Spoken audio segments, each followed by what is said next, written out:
told you I wasn't stepping to. I ain't disrespecting you, son. You wanted to be one way. What? You wanted to be one way. But it's the other way.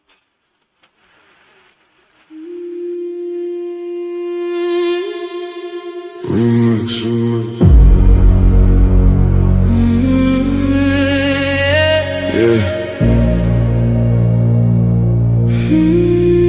Funny how everybody loved debate till the judges say they lost. Funny how everybody claim they want smoke till the scorecards come across. My name is my name. Everybody gangster when the verdict go their way. Taking victory laps, posting on social media all day. But let them catch an L, now the judges all corrupt.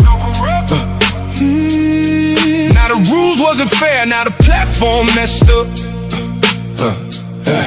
When you won, it was justice. When you lost, it was rigged. When the spotlight was on you, man, you danced a little jig. Funny how the narrative changes overnight. You a scholar on Monday, by Tuesday ready to fight. Y'all don't want accountability, you want applause. Want championship treatment without championship flaws. See, debate ain't about feelings, it's about evidence, argument, and skill. Sometimes you climb the mountain, sometimes you fall down the hill. You want it to be one way, but it's the other way. but it's the other way. When you win, it's all love. When you lose, it's another day. You want it to be one way, but it's the other way. the same judges you praised last month ain't fair today. You want it to be one way, but it's the other way. the facts don't bend for feelings, no matter what you say. My name, Yeah, my name. the hate got me laughing. It really tell the story. If the platform wasn't working, why they obsessed with my glory? Every week somebody got an opinion to proclaim, but they still tune in faithfully. That's free promotion of the name. Paradigm shift, TV 314 still standing, while critics in the comments keep demanding and demanding. See the infamous perspective, giving viewpoints room to breathe. The black church files digging deeper than was seen. The Kemet takeover, bringing culture to the floor. The GT perspective, asking questions they ignore. Here you get many choices. Ladies' night, giving divas voices. Different minds, different paths, different truth. Reaching the elders and the youth, but it's the other way. You said the platform needed you, but somehow you still stayed. Yeah, You wanted to be one way, but it's the other way. the show keeps moving forward even after people stray. You wanted to be one way, But it's the other way. the audience decides, not the stories that you made. My name is my I've seen debaters come and go. Some legends, some pretenders. Some became champions, some became contenders. Some accepted losses and came back even stronger. Others spent 6 months complaining and being bitter even longer. Everybody wanna run a platform. Everybody got advice, but very few know the sacrifice. Are willing to pay the price. Fight facts, challenge views, give the people real discussion. Not excuses when you lose. So whether they applaud or whether they complain, one thing remains forever. My name is my name.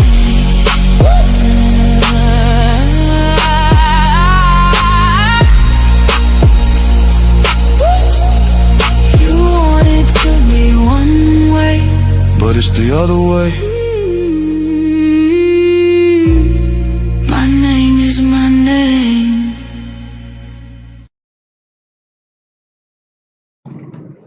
Yeah, they want it to be one way, but it's the other way.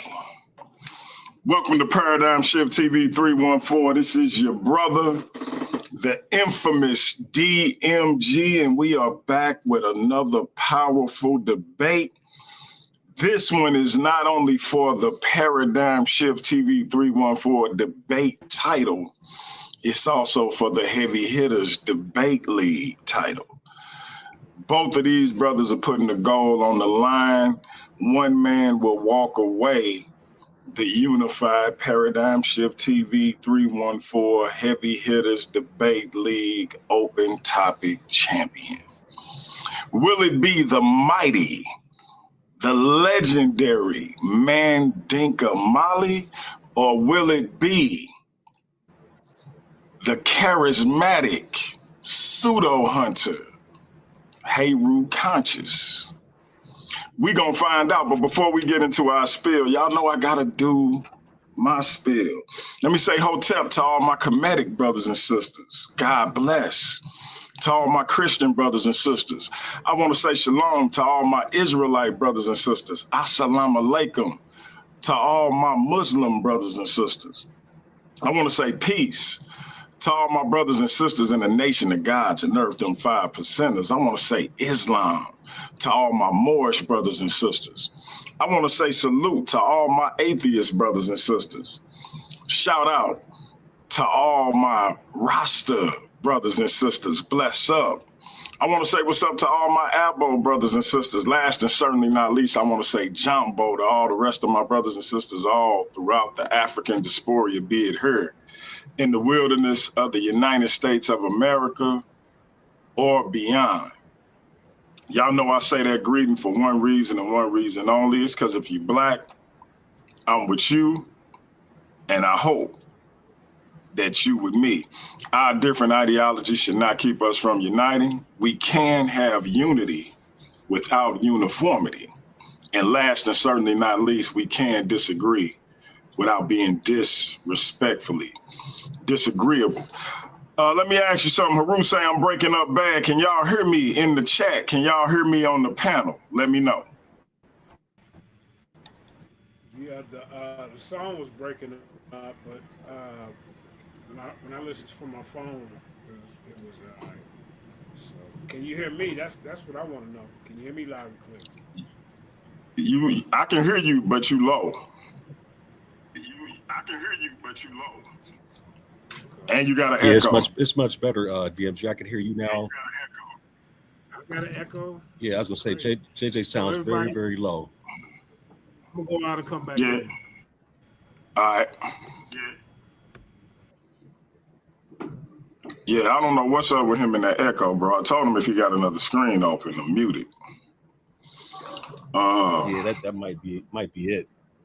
But while the brother, we waiting on the brother to come back, we got some business to conclude as it pertains to is there really an Islamic dilemma debate between Easy Bands and Nathaniel Hughes? Let me get that scorecard up so y'all can get those results. I apologize for getting them to you late. Like I said, I had a situation where I had to postpone the results and the results show, and one of the judges was unable to attend. We tried to resolve it by letting the audience vote. 26 people voted, 13 said Easy Bands, 13 said Nate. So that did not resolve it. So we had to reserve it for this judge. I'm gonna go ahead and get into these results so those brothers can have closure in what was, in my opinion, so far the debate of the year in the Worldview Wars Debate League. Under the category of content and argumentation, the brother gave the affirmative a 4 and the negative a 5. Under the category of evidence and sources, he gave the affirmative a 5 and the negative a 6. Under the Q&A, aka the chin check session, he gave the affirmative a 5 and the negative a 7. Under the category of delivery and presentation, he gave both combatants a 5. Under respect and professionalism, he gave the affirmative a 6, and he gave the negative an 8. That means the winner of the is there an Islamic dilemma is our brother, Nate Hughes. Congratulations to our brother on winning his Worldview Wars Debate League debut. Awesome debate. Definitely was a great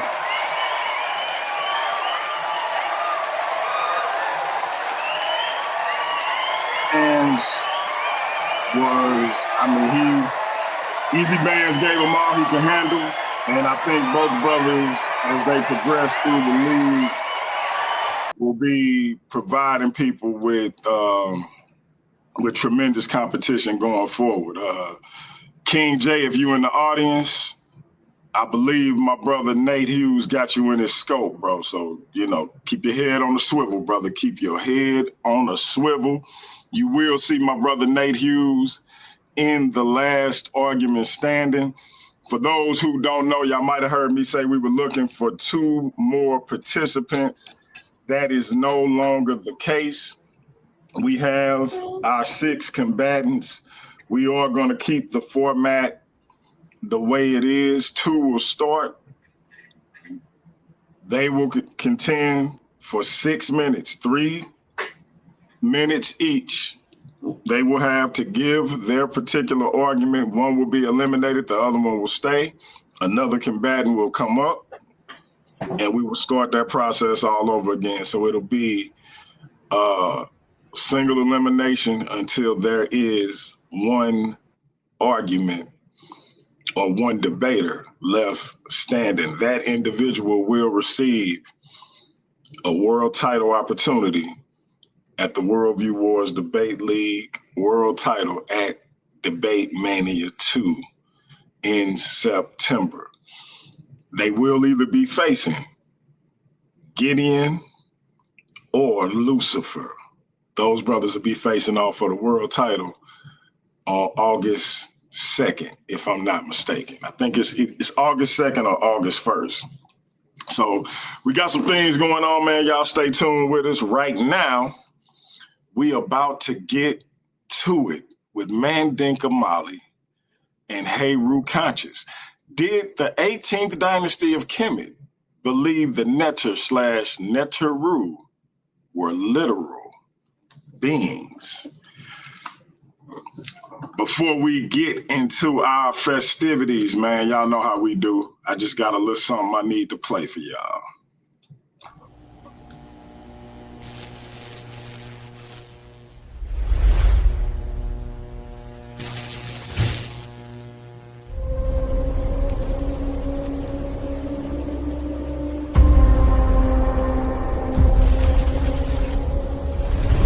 Two worldviews, one stage, no excuses. A legend in the debate community, Mandinka Mali. Standing across from him, the pseudo-hunter, Heru Conscious. When the lights come on, reputations are on the line, and only one man leaves with the momentum, the victory, and the gold. No running, no hiding, just arguments. Worldview Wars Debate League, where weak arguments go to die.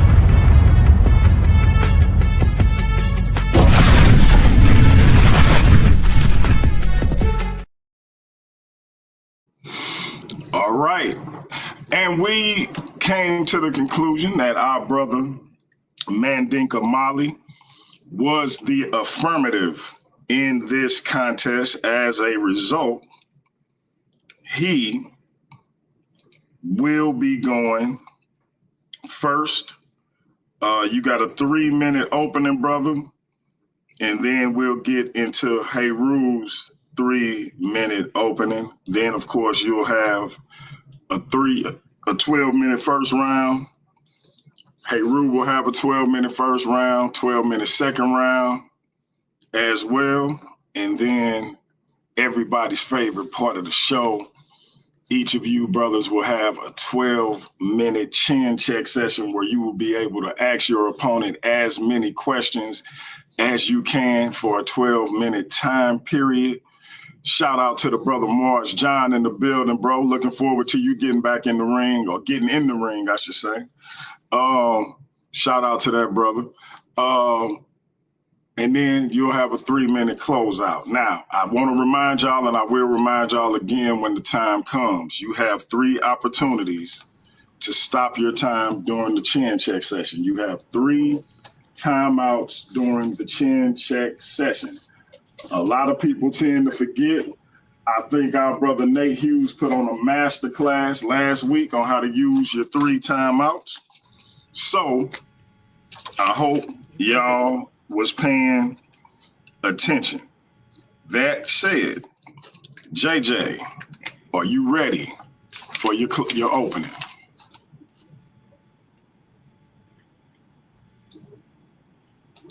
Yeah, can you hear me loud and clear? I hear you loud and clear, brother. Can you hear me loud and clear? I hear you. You still a little low, bro. That's what I'm saying. So, You said I'm breaking up? Okay. Can you hear me loud and clear now?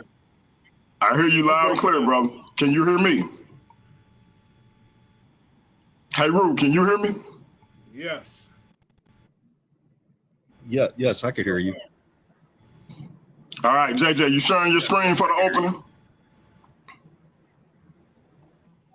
Of course. Of course. All right. Screen is sharing. Time will start when you start talking.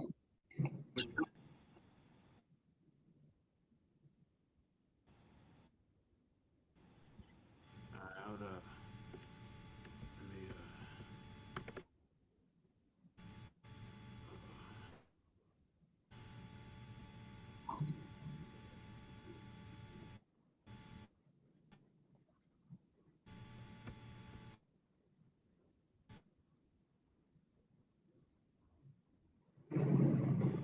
What is that music, bro? The point of this debate, man. No, there's no music on my end. There's no music. It's completely silent here in my house. It's completely silent here in my house.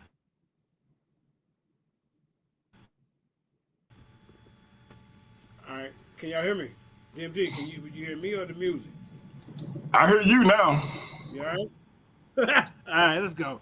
Right, hold up, y'all. So wait a minute. Pause. Y'all didn't hear that for real? No, we ain't heard no music, fam. No, I didn't. Yeah, I didn't hear no music. No, I didn't. Yeah, I didn't hear no music. Chat, y'all didn't hear that music. Am I going crazy? Well, if 9 out of 10 people say they didn't hear it, and you the only one to hear it, you might want to get that checked out. Oh, wow. Come on, man. Hey, come on, bro. All right, hey. I'm getting in battle mode, man. Time starts when you start talking, JJ. Yeah. All right.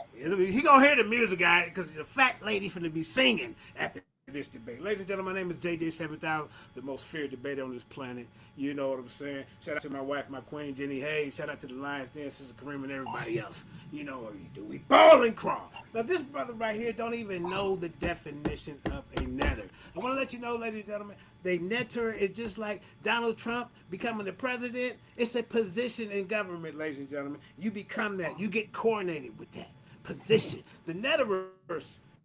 See, this is a college-style essay that I'm coming out with. So the netter were human kings and queens who held jurisdiction over the Duat and the 2 lands, each ruling the district in death as they did in life. But my opponent don't understand that, because as above, so below. That is not a metaphor or myth. It was documented dual administration. We got talking. Somebody need to mute their mic, please. The living horse king were queens that ruled the black land. The dead Osiris King and Osiris Queen's ruled the Duat. All were human Neteru. All kept their thrones. This is a proven constitution, coronation scripts, tax receipts. My opponent don't even know nothing about this. If you're coming against my argument, this is what you're going to have to be dealing with. You're going to have to be dealing with the methodology, the receipts over religion, the negative argument, cosmic existence, invisible forces, and symbolic gods. The affirmative brings college source material, primary Egyptian texts, and peer-reviewed university translations.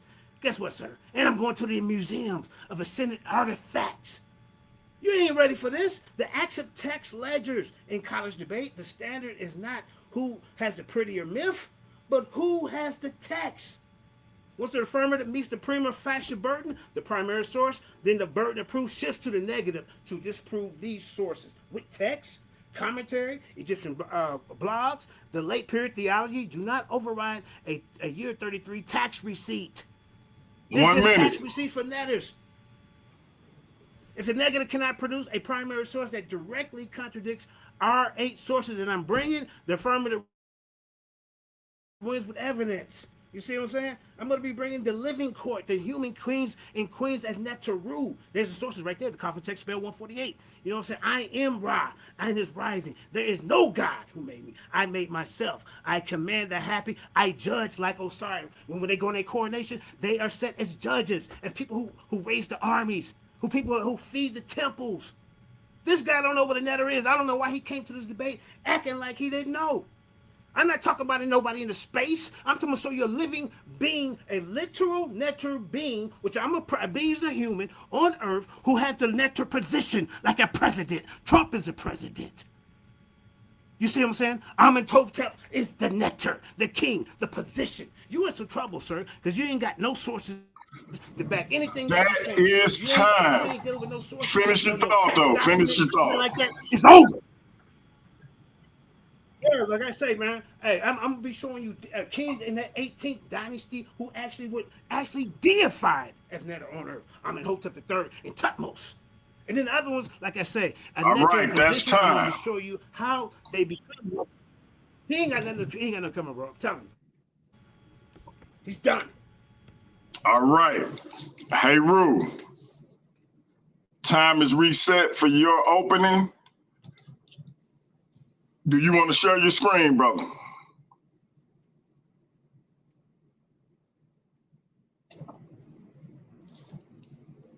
Heru, are you there?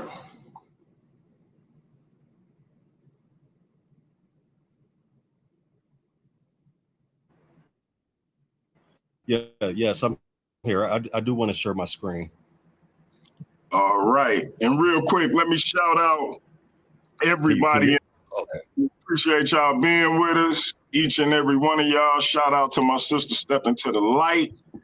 Light Brown in the building. Y'all make sure y'all here to check her out every Wednesday. Step into the light with Light Brown. Shout out to the Kemet infomonger, Steve, Mr. Cab. Shout out to Coffee Culture TV in the building.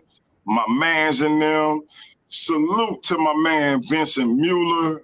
And big shout out to the OG, triple OG, my elder Apostle Saquon in the building. I hope I said your name right, Elder. If I didn't, charge it to my head, not my heart. Salute to everybody that's in the building. Let me get your screen shared, Heru, and I will start your time when you start talking, my brother. Make sure everything is up the way you want it before I hit that timer. Okay, hang on a second here.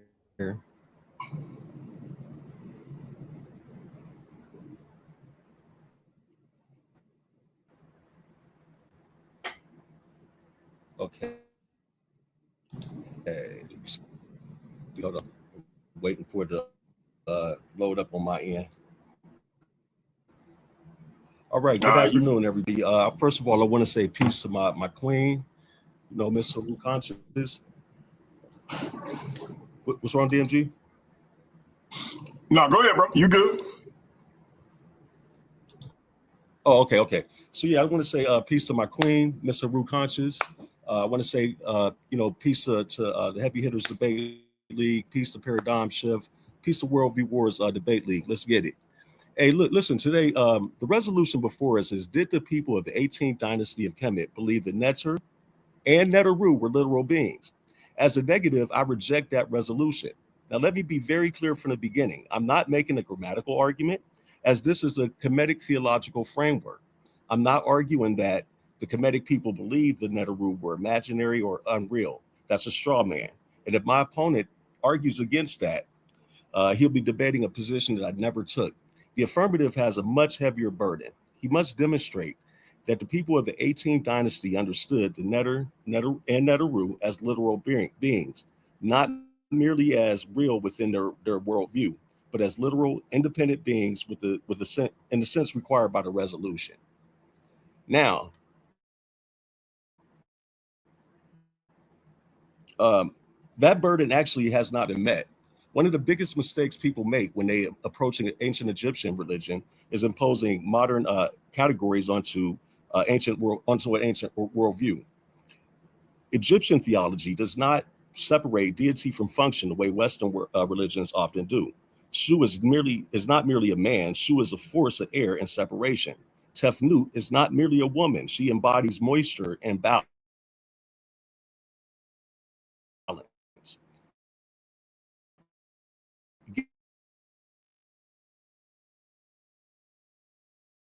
Is the earth. Nut is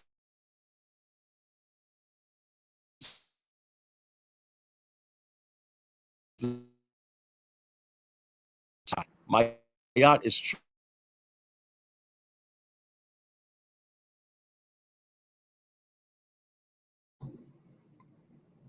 Hey, Heru, I stopped your time, bro. Can you hear me?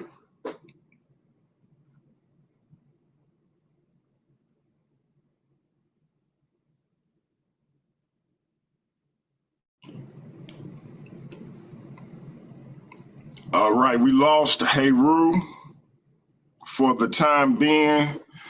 Hopefully the brother can come back in. I had stopped his time. I was trying to tell him, but he had fell off. He is having some connection issues. We're going to wait for the brother to come back in. Definitely started having some connection issues.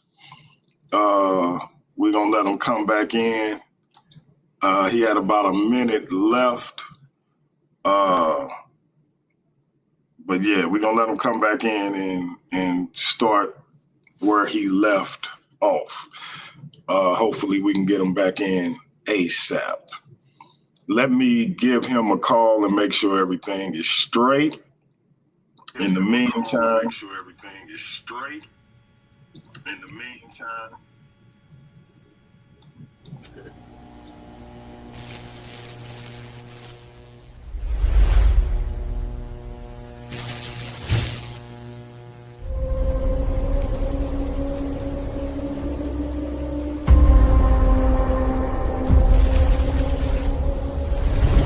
Two worldviews, one stage, no excuses. A legend in the debate community, MANDINKA. Standing apart from him, the pseudo-hunter, Heru conscious. When the lights come on, reputations are on the line, and only one man leaves with the momentum, the victory, and the gold. No running, no hiding, just arguments. Worldview Wars Debate League, where weak arguments go to die.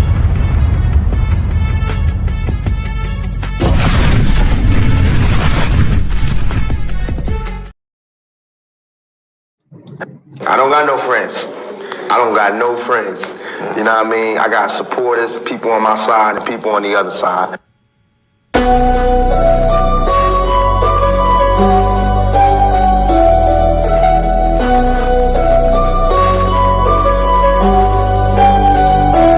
Welcome to the shift where the whole room glows. DMG vibes got the city on go. Stand on what you know, every mind gon' grow. Just you flat, I'm with you, let the whole world know. Paradigm light, yeah, we shine just right. Respect your view, even if we don't align right. We can disagree and still keep the love tight. DMG family, we elevate the mind, right? This that channel that be talking back, energy attack. Iron sharp as iron, watch the whole league react. Competition in the building, better tighten up your facts. We ain't clones, but we still mirror how you crack under impact. Every debater work hard, spot a week, rap fast. You live wrong, paradigm shift and break your stance. I'm the judge, the jury, the pen, the contrast. My bars hit always like a quadruple, by entire shift, where the whole room go. All right, family, we got the brother back. Heru, go ahead and bring your presentation back. Heru, go ahead and bring your presentation.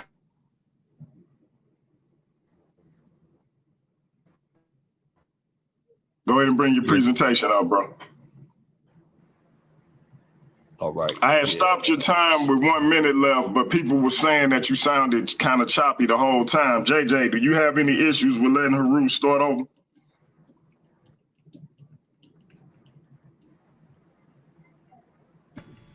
Nah, I don't have no issues with it.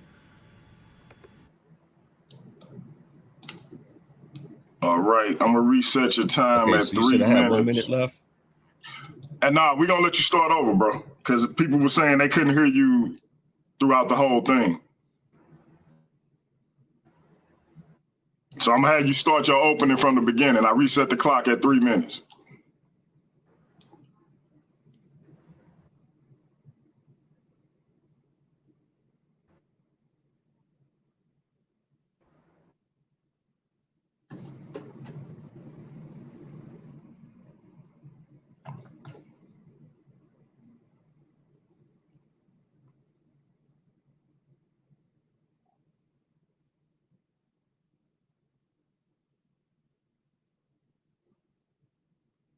Now, I don't see the presentation. Can you see it?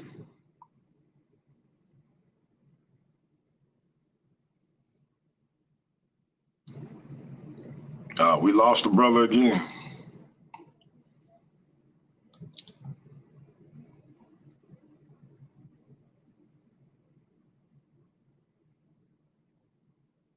Yep, we lost the brother again, family.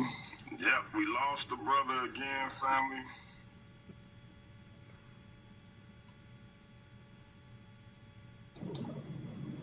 JJ, fix that echo, man. Fix that echo. Fix that echo. Come on, bro. How's the echo? Let me turn my camera off and see if it's an echo. Hold up. Because y'all gonna have to hear this information. Can you hear me now better? I ain't but my sources.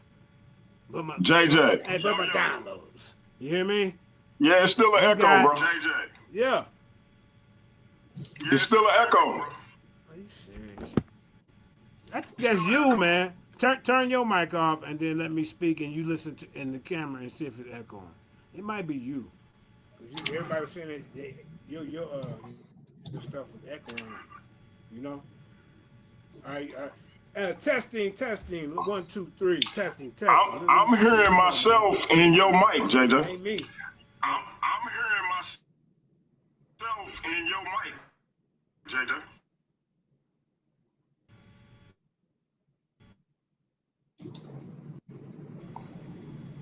What the audience saying? Hey, y'all put a Yeah, it seems like every time I go to present and share screen, it cuts me out.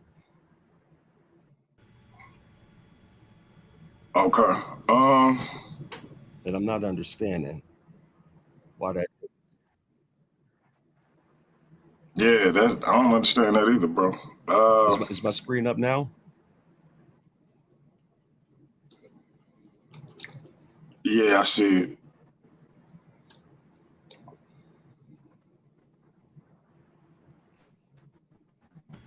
See, ladies and gentlemen, this is why you take notes. You see, if the system break down, you got your notes. All right, Yeah, let's try it too, but again. we got to have a presentation, JJ. So we're not doing that. All right, you ready? Mute out, JJ.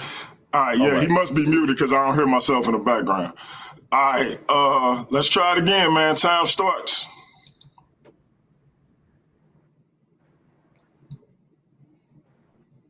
All right. Neter slash Neteru were literal beings. Okay. So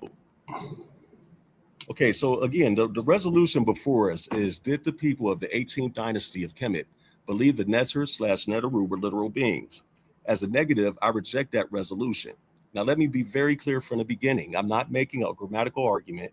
This is a Kemetic theological framework. I'm not arguing that the Kemetic people believe the Neteru were imaginary or unreal. That's a straw man. And if my opponent argues against it, he'll be debating a position that I never took. The affirmative actually has a much heavier burden. He must demonstrate that the people of the 18th dynasty understood the Neteru, or the Neter and Neteru, as literal beings, not merely as real within their worldview, but as literal independent beings in the sense required by the resolution. That burden has not been met. One of the biggest mistakes people make when approaching ancient Egyptian religion is imposing modern categories onto an ancient worldview. Egyptian theology does not separate deity from function the way Western religions often do. Shu is not merely a man. Shu is a force of air and separation. Tefnut is not merely a woman. She embodies moisture and balance. Geb is the earth. Nut is the sky. Mayat is truth, justice, and cosmic order. These are not simply characters in the story. They are actually the very principles that sustain existence. During life, the king identified with Heru. Upon death, he becomes a Sar. Every legitimate king participates in these identities. If Heru and Asar were understood merely as unique literal individuals, how can countless kings across centuries become Heru in life and Asar in death? The evidence points to divine offices, manifestations, and theological identities, not merely isolated beings. 1 minute. My opponent has already relied heavily on grammar, specifically the determinative for Neter. But grammar cannot settle metaphysics. Determinatives tell us words belong to the semantic category of a deity. It does not tell us the philosophical nature of that deity. Language classifies words. Theology actually explains what those words actually mean. Now, therefore, the affirmative cannot simply prove the Egyptians worshiped the Neteru. He must prove the people of the 18th dynasty conceived them as literal beings in the exclusive sense required by the resolution.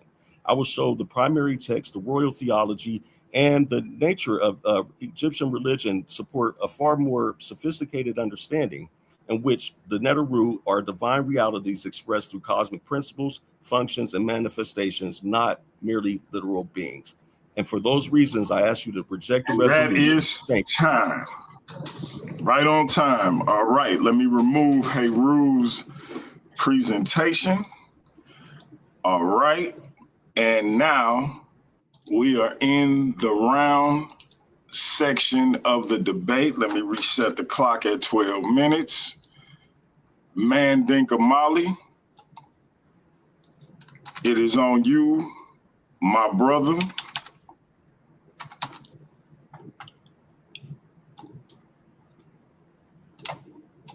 Wait a minute, my clock is tripping. Hold on.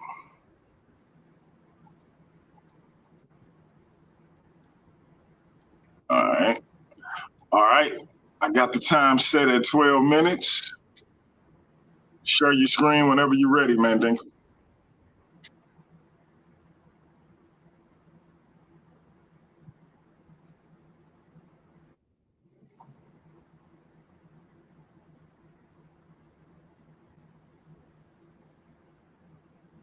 Yeah, DMG. Yeah, let me. Can you hear me loud and clear? I can hear you.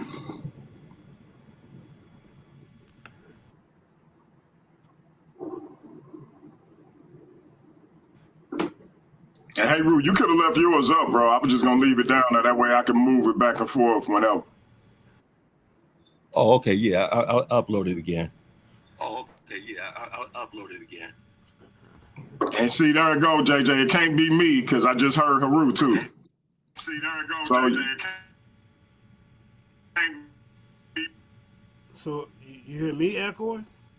I heard Heru, and I can hear myself. If you got any other screens besides StreamYard open, close them.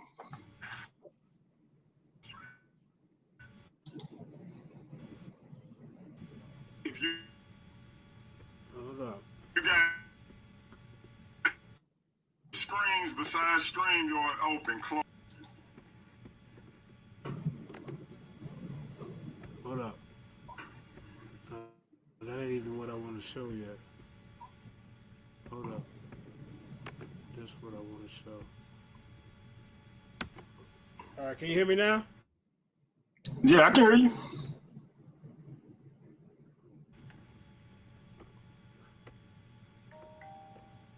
You see my screen, everybody, right? Yep. Time starts when you start. Let me know when I can go. Okay. Whenever you're ready. Time starts when you start. All right, ladies and gentlemen. Let's get this debate started, right, man? Yeah, I can hear you, like JJ. I'm gonna be coming with source. Yeah, I can hear you, JJ. Yeah. Come on, bro. I don't need you to be listening. You should have listened before the debate. I told you don't show up. Now I'm coming up here, ladies and gentlemen, with 12 citations. JJ, I'll right? stop to so time. We ain't gotta go over this. JJ, I'll stop to time. Listen, you not hearing us. You hearing the echo, bro. What's going on now? I don't know what's going. Do you have any other screens open besides StreamYard? I don't know what's going. Do you have any other screens open besides StreamYard? All I got is all my my downloads, my PDFs. That's all I got up in my bar at the top. Do I need to close all them? Not if you need them, but I just need you to make sure because. Yeah, I need them all. I need my. Okay, make sure you don't have something open where the audio is coming through because I can hear me and I can hear Heru through yours. I mean, this is what I. Me and I can hear Heru through. All right, we gonna continue. I'm just gonna mute up. We gonna continue. So. We gonna continue. I'm just gonna mute up. We gonna continue. Hold on, let me, because can you see this one? I want to make sure y'all can see my screen. What's going on? All right, so we get everything loaded back up. All right, because I think y'all probably need to mute your mic. All right, everybody mute their mic, and then all right, so let me share my screen. Shout out to Elder Apostle. All right, okay. So let's see, where was I at? All right, artifact.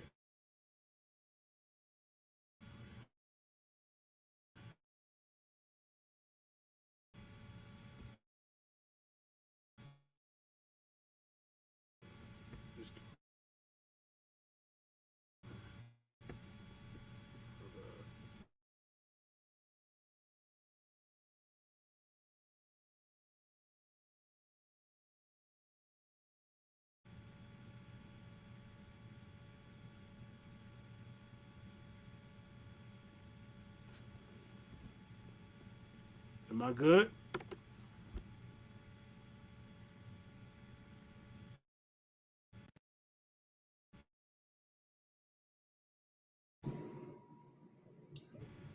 Yeah, you good, JJ. Y'all can hear me. We can hear you.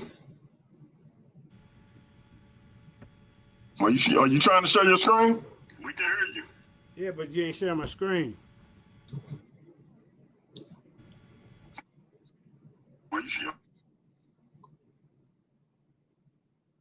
Are you trying to share your screen? Yeah, I'm trying to share my screen. Yep. So JJ, just like just then, I had been said that. You hearing the echo.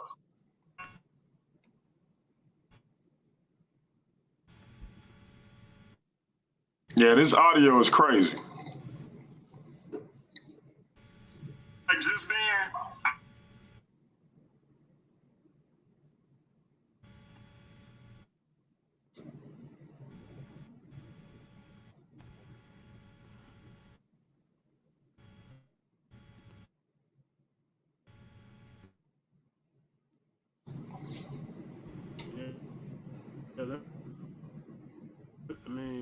Can y'all hear me now?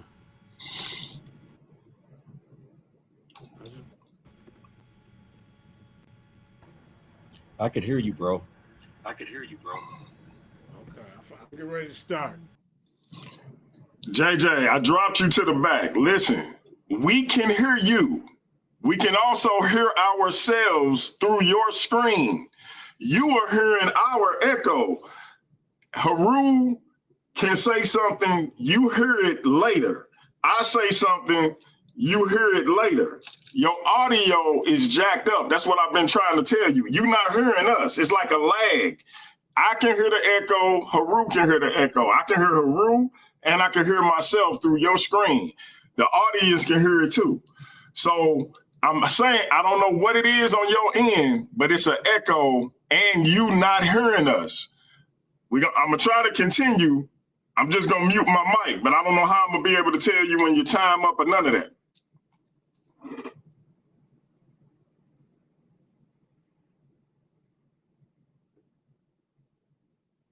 Unmute your mic.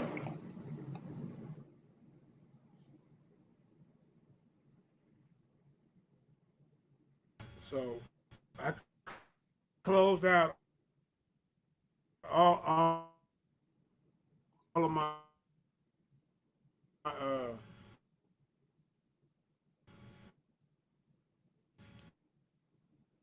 information, right?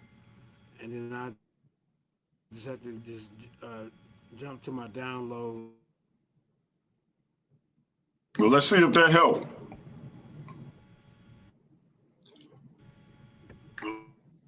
Let's see if that helped. Yeah, that didn't help.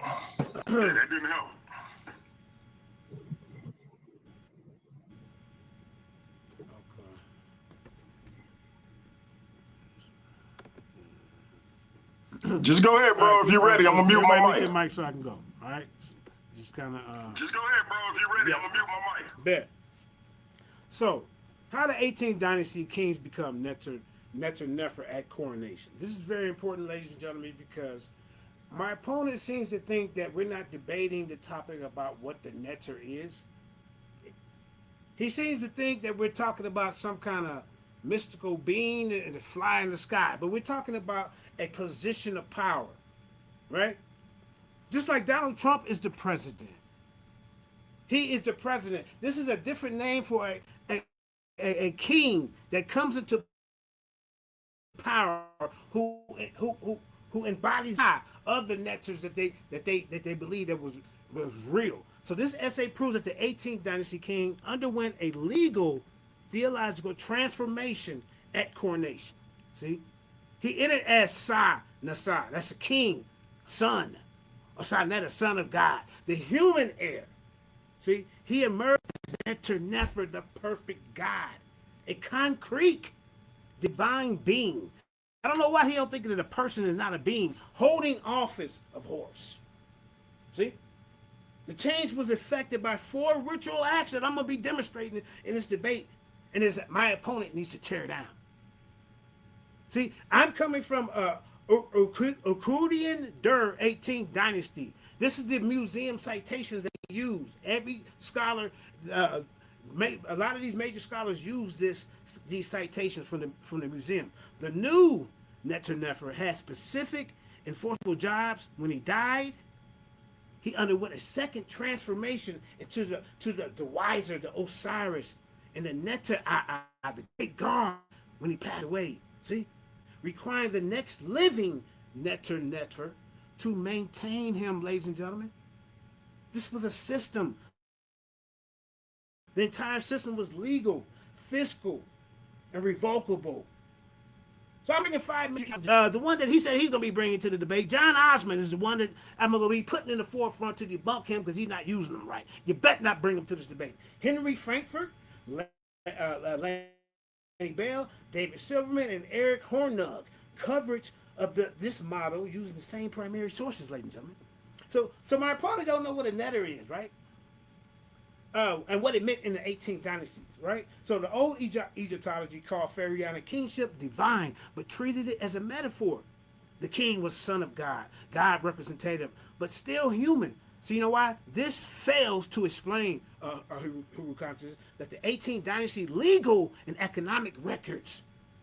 See, here's a source right here, the Cairo 25643 at Del El Medina. This is a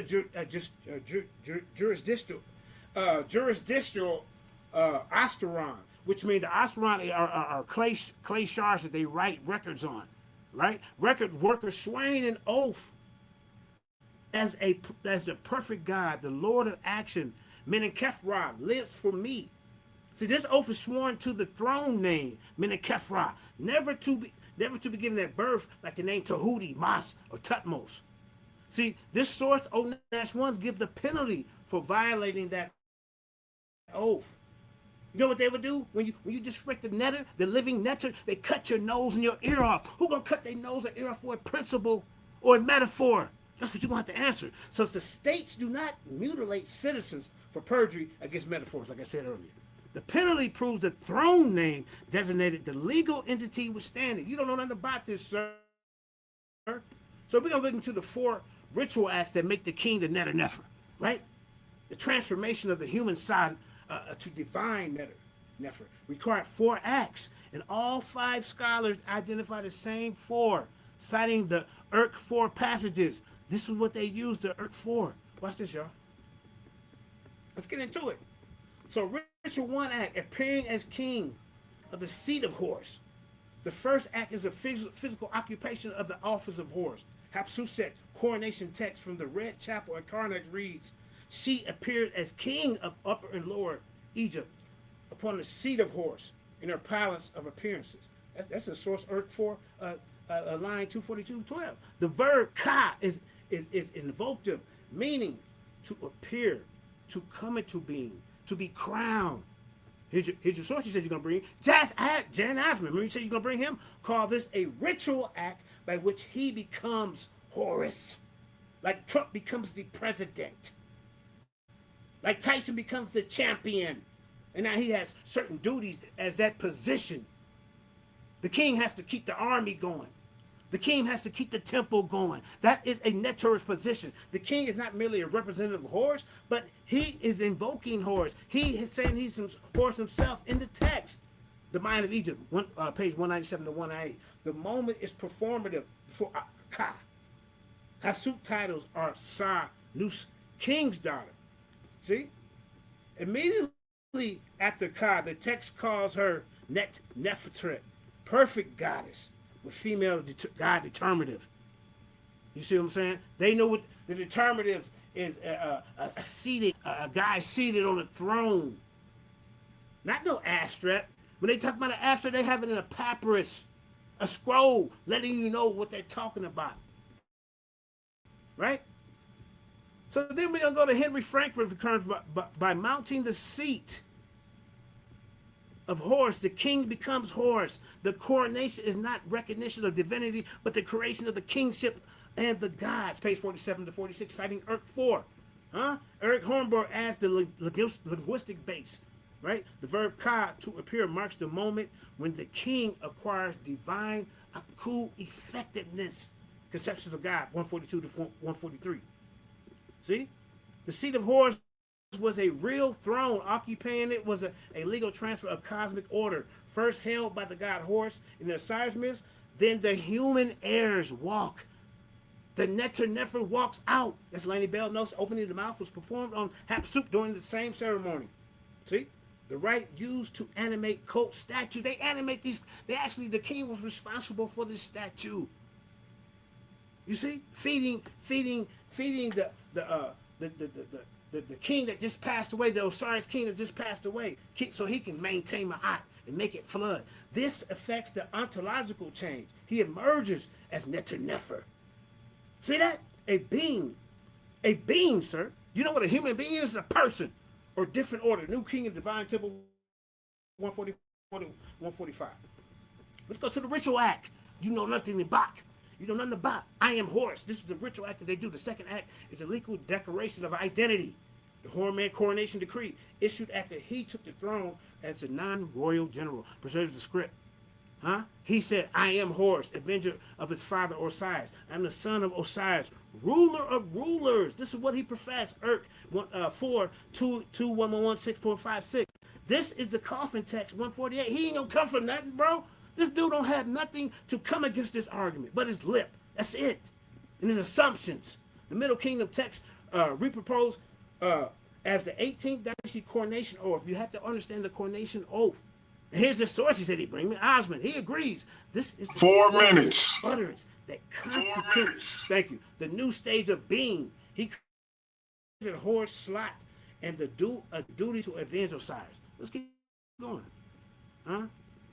See, so Ritual Act 3. There's a ritual to this. That must, the third, full tutelary of the system. Horus, strong bull appearing in Thebes. It says, I am the golden Horus, sacred of the powerful strength. But then you go through the legal persona. 4 of the 5 royal names describe the Neteru aspect conceptions. Only the Sarah name is human. The other 4 take God determinatives. Osman, the throne name, designates the king in his divine office. It is the name under which he acts as God, to which oaths are sworn. How you gonna come against it? This is proven by Okaro 25643, where the workers swear to Menenkeferat, Nefer, not the Houthi. That's Frankfurt. That's one of the sources. Oaths were sworn by the king's throne name. You know why? Because the name designates his divine persona, kingship. What are you going to bring to this debate, bro? You had nothing to go against it. The throne name was the legal persona of Neteru, nature of kingship. The throne name could be prosecuted for perjury. They cut your nose and ears off. They're going to do that for a metaphor or a principle?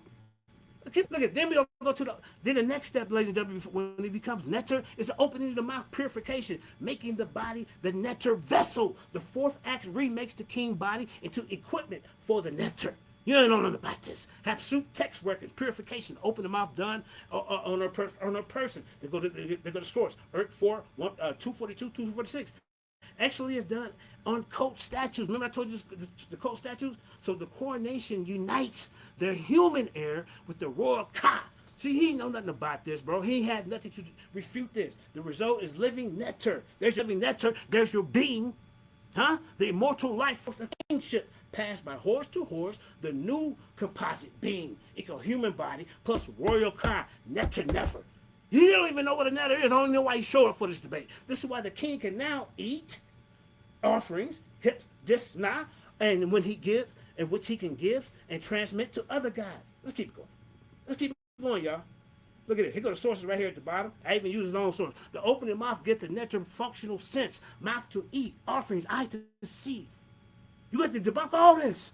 The king is Neteru because he does what the gods do. This is their system. This is their dogma. This is what they believe. This is literal. The king literal is a literal being. He is the position of Neteru, just like Donald Trump is the president of the United States. I'm gonna keep you right on here on earth to show you what a Neteru is and how he walked the earth. He's 1 minute. God, not by birth, but by function, divinity, and deities. You ain't ready for me, man. You ran your mouth through this whole debate, and you're gonna come up here with nothing. After this right, because you know nothing about the coronation, ladies and gentlemen, the statue, the king's statue, are also open. The king and the statue share the same Neteru status. Both receive code. Both take the God determinative. You better show us that. You better show us, sir. You have nothing to even bring to this debate. Look at this, y'all. The job of the Neteru, what he must do to maintain my cosmic order, social order. That's what he must do. He must avenge Osiris. You know what he must do? He must feed the god. The king must feed the god. The Neteru feed the god the good corpse. The daily transfer of 1,000 grains. They feeding something that a principle? Huh? Let's keep going, man. Let's keep going. Look at this, y'all. Here go the sources right here, man.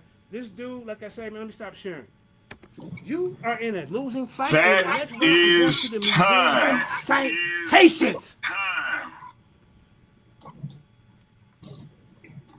All right. Heru conscious. The clock is reset for 12 minutes. Let me bring up your presentation. Powerful first round from the mighty legendary Mandinka Mali. Now we gonna see what the charismatic pseudo hunter Heru Conscious got for us. Time will start when you start talking, my brother.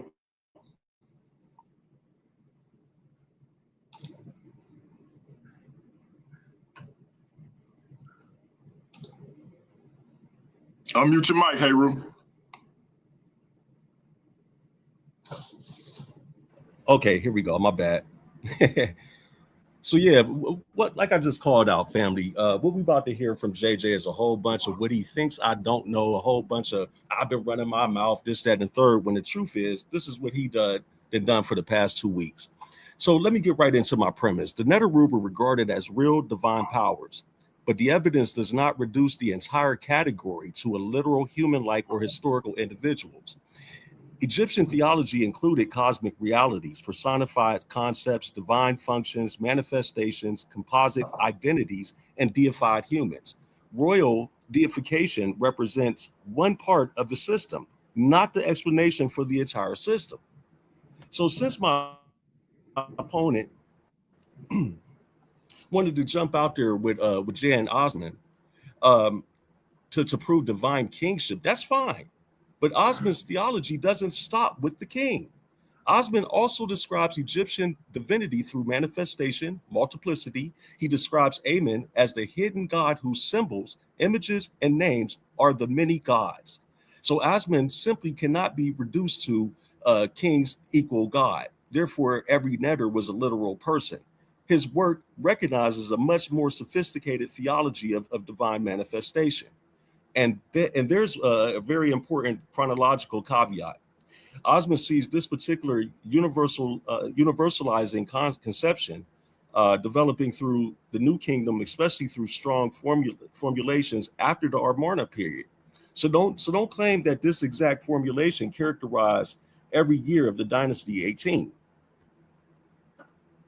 My opponent has repeatedly emphasized on hieroglyphic determinatives such as A40 and the divine classifications, but the determinative doesn't assist the reader in identifying words semantic category. It does not independently provide a complete philosophical explanation of the referent.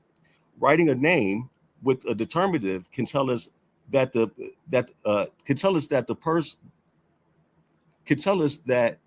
that is the person, power, or identity being classified within the sphere of divinity. It does not by itself answer.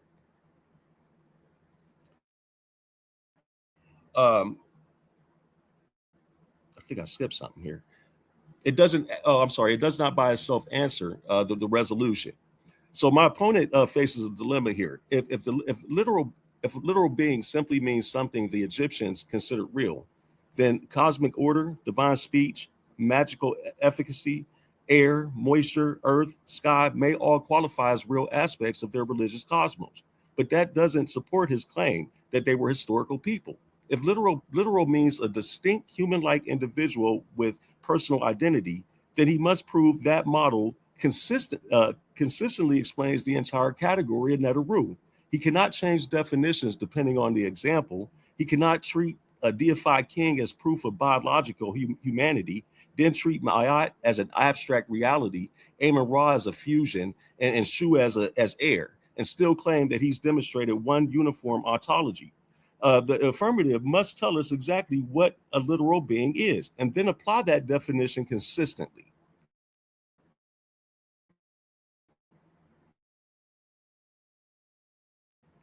I've never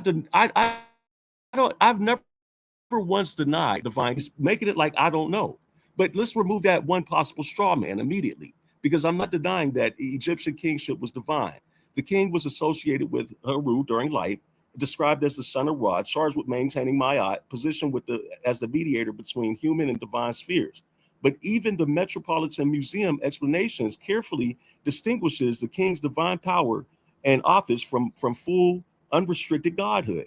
It states that the king was the living embodiment of Heru and son of Ra, while noting that the kings were only fully worshipped as Neter during their lifetimes in exceptional cases. It also explains that Egyptians recognized the king's mortality.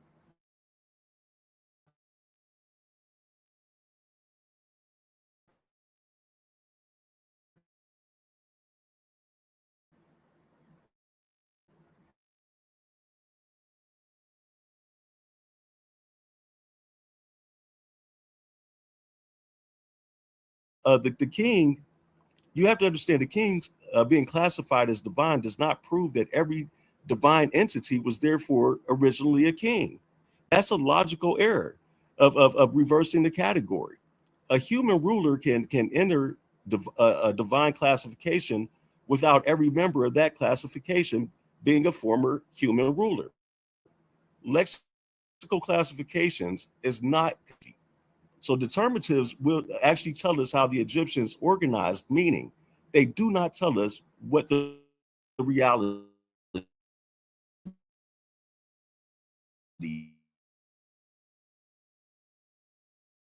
is.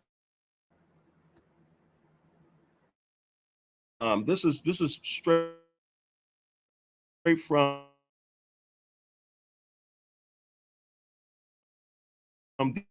the Hey, Ru, I stopped your time, bro.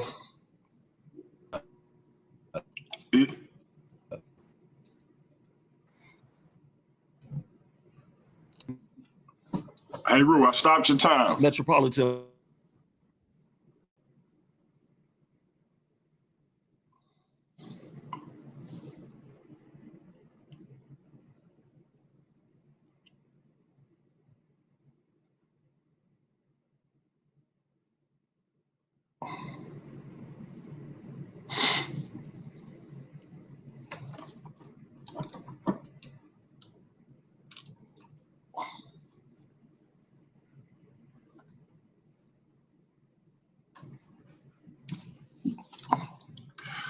All right, we lost Heru again.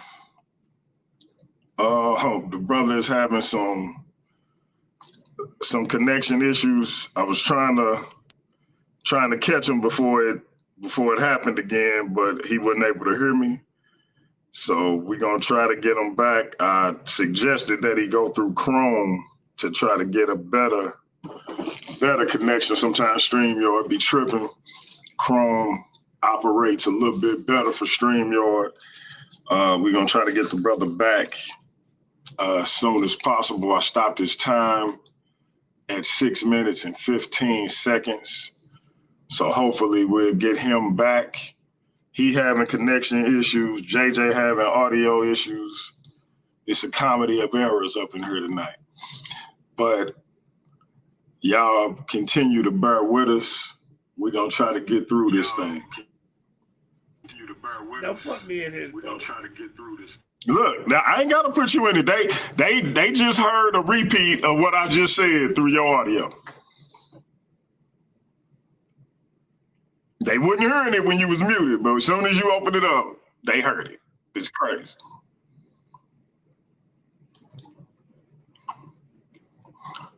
All right, we got the brother back.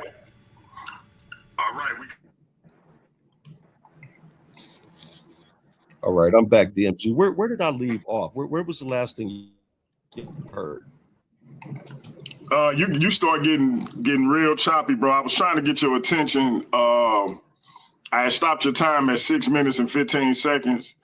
You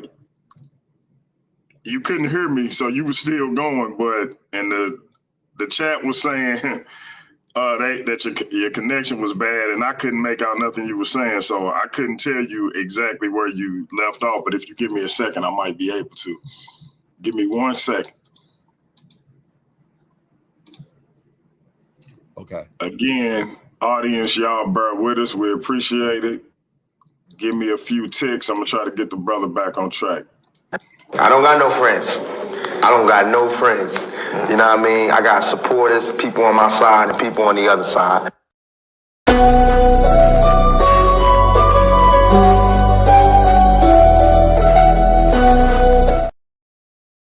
Okay, Heru, it started going real bad on the screen where it says determinatives do not settle ontology.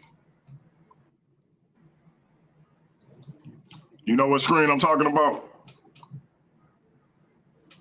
Okay. Yeah. Let me go back to that. Okay. Right here. Okay, so yeah, I was just one screen by.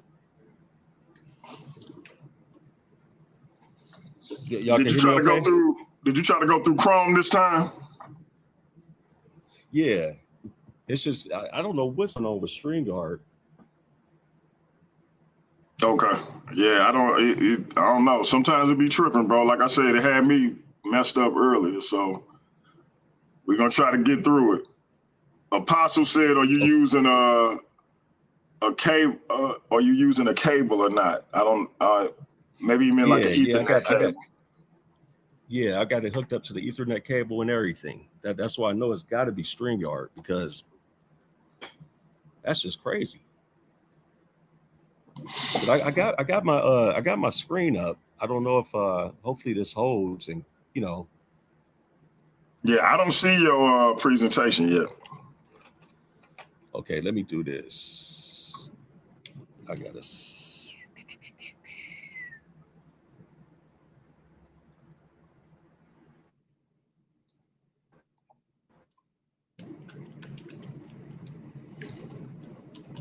Shout out to our judges in the building. We're getting some technical difficulties we trying to push through. JJ got echoes. Heru got a bad connection, but we powering through this thing.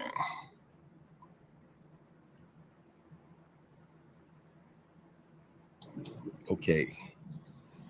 All right.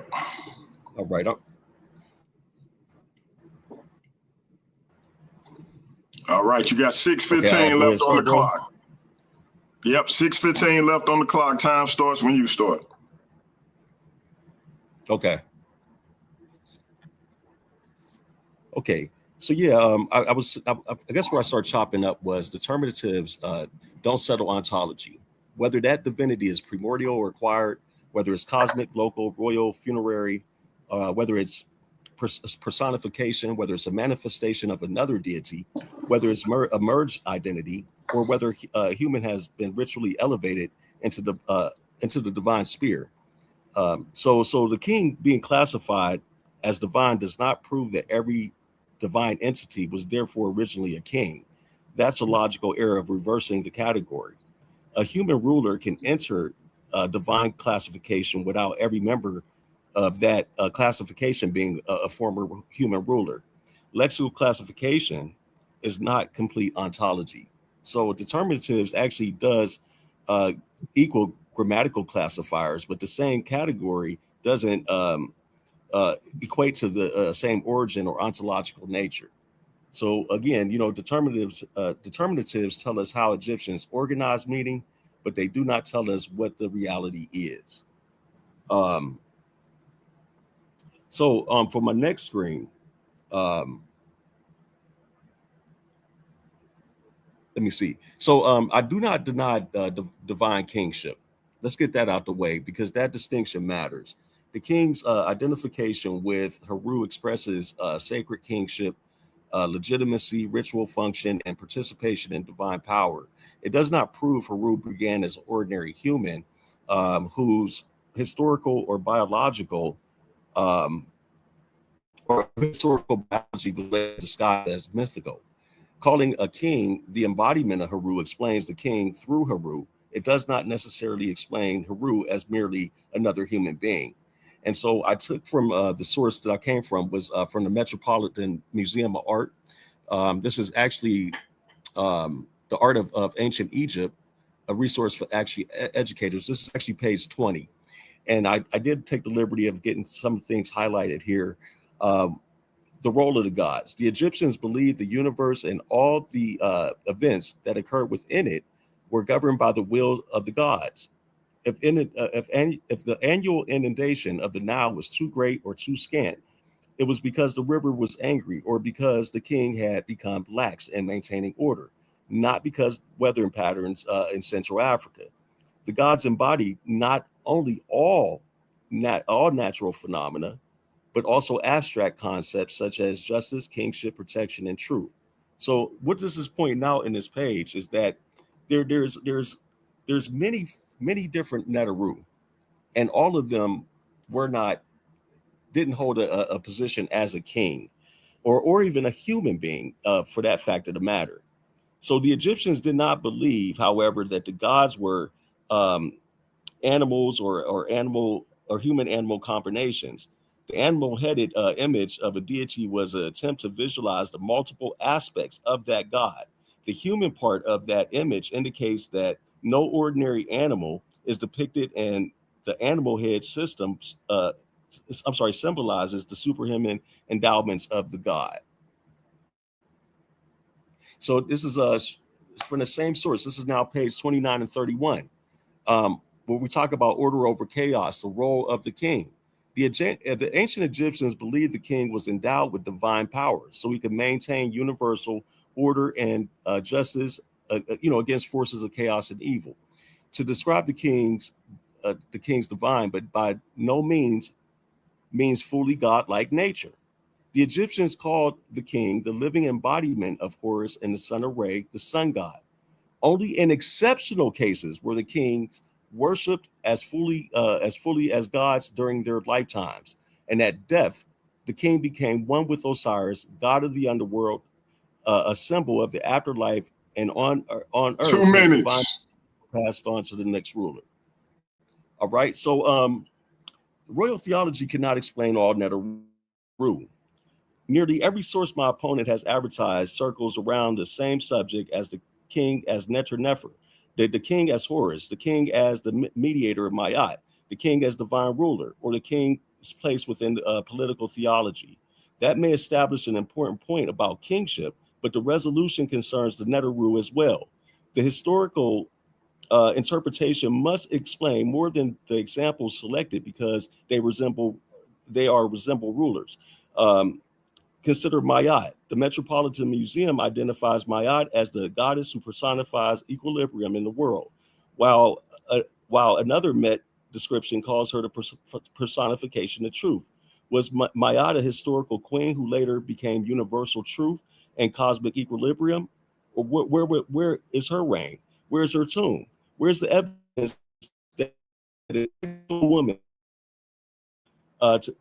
became the structure of cosmic order? Or does her human form allow Egyptian theology to give agency, identity, and cultic accessibility to a reality larger than an ordinary person? Or does her human form allow Egyptian theology to give agency, identity, and cultic accessibility to reality larger than an ordinary person? So my opponent must answer the same questions for Heka, Sia, Hu, Nun, Shu, Tefnut, Geb, and Nut.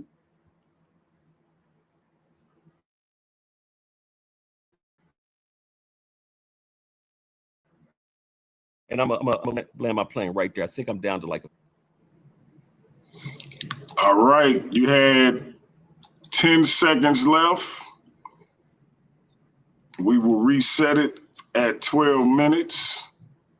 Matter of fact, Mandinka just called me. Looked like his screen froze. Let me move your screen down, Heru. Yep, Mandinka's screen froze. Let me call him. It's a crazy night, boy. This is a crazy night. Okay. All right, family. Hold tight again. It definitely Bear is, with man. us. Bear with us. We pushing through this thing.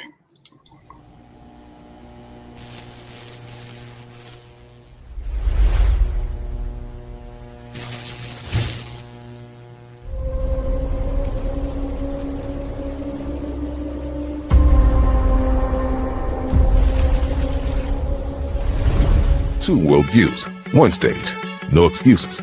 A legend in the debate community, MANDINKA. Standing apart from him, the pseudo hunter, Heru punches. When the lights come on, reputations are on the line, and only one man leaves with the momentum, the victory, and the gold.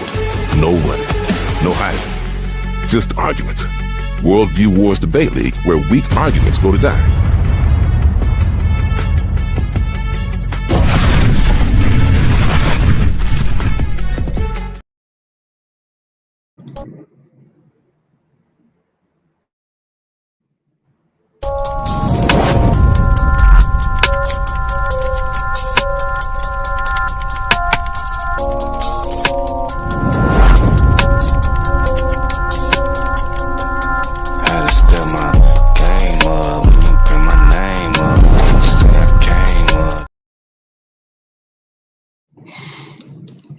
we are looking for new debaters, in particular, female debaters. So if you know any female debaters who are looking to come into a debate league or just come on the channel and compete, send her our way and we will get her either into Worldview Wars Debate League for the competition proper, or we'll just get on Paradigm Shift TV 314. But either way, we'll get that thing popping. We waiting for Mandinka Molly to get back in here. We pushing through these technical difficulties, family, but we're gonna make this thing happen by hook or crook. So as soon as he get back in, we'll get his 12-minute second round kicked off, and then we're gonna continue on to everybody's favorite part of the debate, the chin check session. I believe this is gonna be a classic one.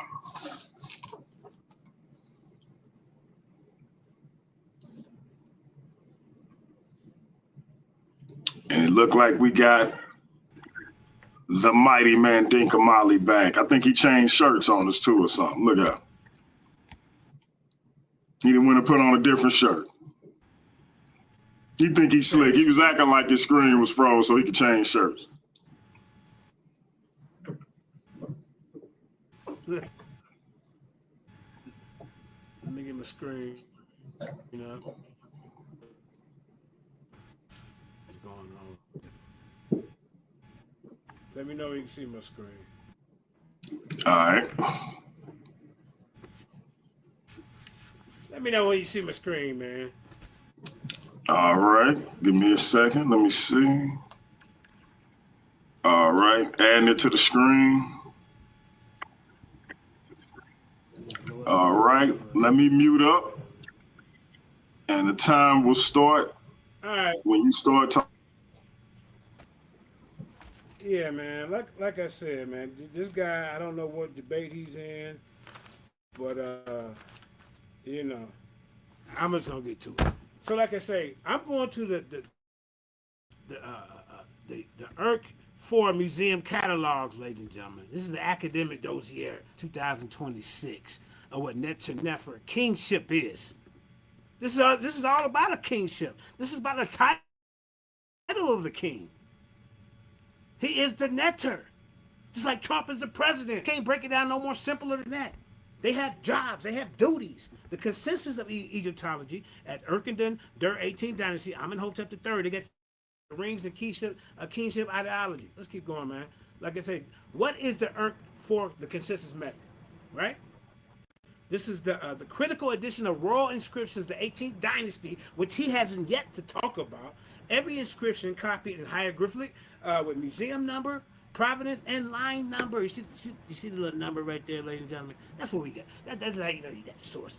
Egyptologists today use ERC 4 plus museum number, not budge. Example, Tutmos III Annals, ERC 4, 6115, 660 Karnak, pylon number 6. If it's not ERC plus museum, it's not a citable source. Budge provides no accessions, no provenance, no line number. And here go the footnotes underneath, y'all. Let's keep going, man, because he ain't even dealing with the topic. You know what I'm saying? Then he talking about he went to the Met Museum. I'm going to the Met Museum, the British Museum, the Cairo Museum. This is the online catalog that now links directly to ERC 4 search. See? They list, like I say, accession number, material provenance, text, throne name, translation, etc. Let's keep going, because my time is limited. So we're going to skip past this, and we're going to get into the full tutelary rights, as always preceded by Neteru. This is an object of statues, the stellations, and plaques. It's on temple walls. The throne name identifying the king as the Neteru, preceded with Neteru. This is a formula. Neteru, Neb, Awi, Nemitri. Example, Luxor Museum, Amenhotep base, Neteru, Tai, Nabriti, that's a plaque. at Mech Museum. But let's keep going. See, y'all can see right here. This is what it means. The beneficent God, the Lord of the two Nans. You see what I'm saying? I don't know what this guy's talking about. So he don't even know nothing about kingship incarnation, because therefore the Neter is title of office. See that right there, y'all? Here go the sources right here. The Papyrus of Abbott. Look it up. The God, the king sent to me. Therefore the Neter is a title of office. When you become king, you become Neter. Like I said earlier, like president, the title of person. The office has jurisdiction, ma'at, Heru unconsciousness, justice, consciousness, offerings, building, commanding the army. This is nothing but another title for a president. It's a president. Trump is a president. Amenhotep is a Neter. He has a jurisdiction and duties to do. A principal cannot receive oxen, cannot judge cases. In Papyrus Abbott, cannot issue a decree. The Neter ordered the new king's letter, Pa Neter, the king. That was said by itself. Let's keep going, man. Tony, I don't know what you got in the ring with me for, but we finna keep going. I'm finna go through the dynasty. Amenhotep the first, right? The Neter number right there, y'all. This is his position as Neter, right? So my opponent says Neter is just a cosmic principle. Prove how a principle excels the Hyksos, wields coppers, receives oxen offerings, has plural Neteru ancestors incarnate in the king's list. If principle, if it's just a principle, then you show in the papyrus, Y1 papyrus, the role determinative. He cannot. It's an A40, it's a seated God. He gonna talk about that ain't important determinatives. I mean, are you serious? That don't describe ontology. Are you serious? A40 seated with a beard. Shows museum number where Neter equal principle with Y1. You got to show me that, and you can't. None exists. Until then, Amhos is the Neter by title and coat. He's the first. So let's keep going to the next one. But this is some of the things he did, y'all. You know what I'm saying? You know, he reunited Egypt in the second intermediate period. But you know, some of the things that he did, ladies and gentlemen, an offering which the king gives to the Ka of the benevolent God, giving life. His pyramid at Abydos has offering formula as God. Man, you ain't ready for me. Let's go to Amenhotep the first. That was Amos. You supposed to be in the 18th dynasty. But now this guy, the burden shift's gonna be on you because the principle doesn't become oracle. This guy does. Look. Son of Amos completed Theban reunification, built Karnak 18 pylon foundation, deified after death, becomes oracle of Deir El Medina for 400 years. The workers in the Villa Stele, look at it, they got a number right there, BME 4722, shows him seated God with an offering table. They go to Urk 429 and lines to 31. List of offerings, 1,000 bread and beer. His cult statue walked in procession, judging disputes, not honorific. His cult statue ran around judging disputes. This is what they got, the judicial God, ladies and gentlemen. So the principal doesn't become an oracle. He hears prayers for workmen. He had village cults 400 years after death and render verdicts. This is what a Neter do. He don't know the definition. The only way y'all even got him in the ring with me. So show text where abstract principles Neter with Y1 determinative judges. You can't. You just up here mumbling. The principle decided the donkey belongs to Moses. And look, you cannot show Urk 429 where the Neter receives 1,000 loaves. Does a principle eat? Museum number BME8. 722 determinative is an A40 God, not a Y1 abstract. Look, come on, man, stop playing with me, man. Look at this, Tutmosis first. Look at that. Principles doesn't campaign 600 kilograms into Nubia, erect 25 obelisks, weighing 143 tons. This is what this guy did. This is his position as Neter. The great is the soul of Re, the beneficent God, the great God, conquered Nubia in the third cataract, erected a pair of pink granite obsoletes and Karnak standing the annals. Look at the source, URK 14, 59, 68. His Ka received the purification as God incarnate. Why would they do that for just a principle? The ritual of Amenhotep. You know nothing about this, bro. You just up here. Look at this, y'all. Like I say, subject is Neter Nefer. Does principle strike? Does the principle strike anybody, y'all? Come on, man. Let's keep going.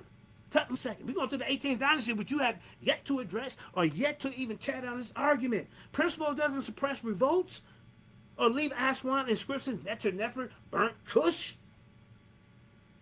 This show museum objects where Neter with Y1 determinative leads an army and takes captives. Show plural Neteru as I want you to show plural Neterus as principal receiving offerings in the Earth 4 138, and you can't. You will find an A40 determinative God every time. Told you I was gonna beat you up. Look, let me go down to the bottom here, man. Let me show you something. See this right here? Nefer, the throne name, legal title of office, like His Majesty King Charles III. When you say the Neter, the New Kingdom letters, you mean the king. The papyrus abbot kills you. The Neter ordered. Where the principal order anything, sir? You up here talking about, well, there was other Neters. You up here agreeing with me in your dang on round that you went. That's what you said. No, all of them ain't just humans. Some of them is animals. But bro, we talking about the ones that's living beings, persons on earth, kings doing duties. I told you didn't know what a Neter was. Look at this, y'all. In the New Kingdom letters, you mean the King Papyrus Abbot. The Neter ordered. That's the Papyrus Touring taxation. Filled up Neter. Responsibility, uphold Ma'at. Judge, build, receive offerings. Become Osiris after death. Principals cannot do that, sir. Therefore, the king is Neter by being the office holder. See, look at this, y'all. Here go the determinants right here. Here's right here. Let me blow it up for you.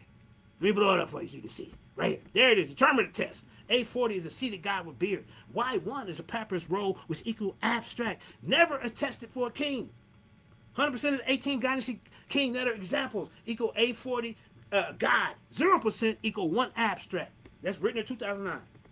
If opponent claims cosmic principle, I want to demand you to show Y1 determinative in Earth 4 in the royal Neter. He cannot, because consensus stands. King is Neter. Let's keep going. This is the butt whooping that you needed. You're going to learn. Get up here with this nonsense. You all over the place. You agreeing with me and you ain't. Then you agreeing with me and you ain't. Let's keep going to the other kings of the 18th dynasty that he has not yet addressed, ladies and gentlemen. Let's keep going. Huh? Where we at? Name one king you done talked about in this whole demonstration. Let's go to the one that's deified on earth, y'all. Here go one right here. Look at this. But Nephilim God, Lord of the two lands, the bull god, the greatest conqueror of annals of Earth 4 615 616, right? So the principal doesn't fight 17 campaigns at Megiddo or list 350 times with 1,920 cattle booty. That's exchange of war. Does a cosmic principal besiege 7 months? 2 minutes. 2 minutes. Camp, thank you so much. Show me a principal pitching camp with Y1 determinative. He gonna try to act like determinatives ain't important. Let me show y'all something real quick. Hold up. Hey, stop my time real quick. Can you stop my time? Stop my time. Stop my time. Time is stopped at 1 minute 41 seconds. Yeah. He trying to act like determinatives ain't important, y'all. Okay, watch this. Hold up. Okay. Yeah, man, you ain't even on. Okay, let me be quiet while I'm pulling it up. All right. Okay. Let's go right here. You just up here making stuff up. Look at this, y'all. Let me know where I can go. Let me know where I can go. One of his claims. Time starts. Wasted the whole round. Let me blow it up a little bit. Okay. Time starts. Yeah. Look at this, y'all. He said determinants don't settle ontology, a source-based debunk of legal grammar claim. Claim under review. Egyptian determinatives are ontological tags with legal standings. And he gonna try to throw that out the window to prove his goddamn pseudo case. Court mutilate, treasure feed, and chisel erase based on them. Erk 4. Remember I told you the sources I'm using allegedly prove a split between divine throne name and human birth name. Conclusion: false determinatives are unpronounced Semitic classifiers, flexible content dependent, and often metaphorical modern etology.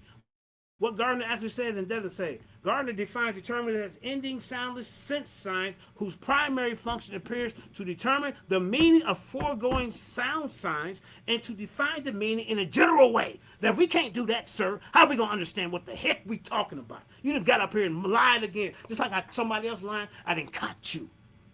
Don't you ever get in the ring with me, this nonsense, especially saying this. So like I say, ladies and gentlemen, this guy hasn't debunked my case. He hasn't proved that the Neteru is not a king, is not a position. I showed you the coronation. I showed you his duties. I showed you how he takes care of the statue. And what has Heru consciousness came up here with? Nothing but his lip. That's it. And we're supposed to believe him. And then his own source, Asman, is on my side. I showed that in the beginning. You have not a leg to stand on getting in the ring with me. And anybody, I want the judge to recognize that he did not tear down this case, approving that he was actually agreeing with me. Some of the stuff he was saying. That's what he was saying. That is time. That is time. Heru conscious. I am resetting the clock at 12 minutes for your second round. Powerful second round by the mighty Mandinka Molly. Let me know when you're ready to share your screen.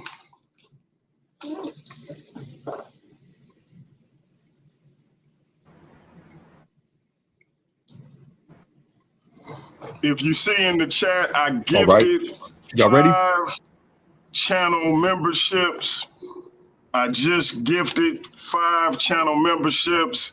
We do have our annual 3-night event coming up in September. Debate Mania 2 is fastly approaching. It will be a members only 3-night event.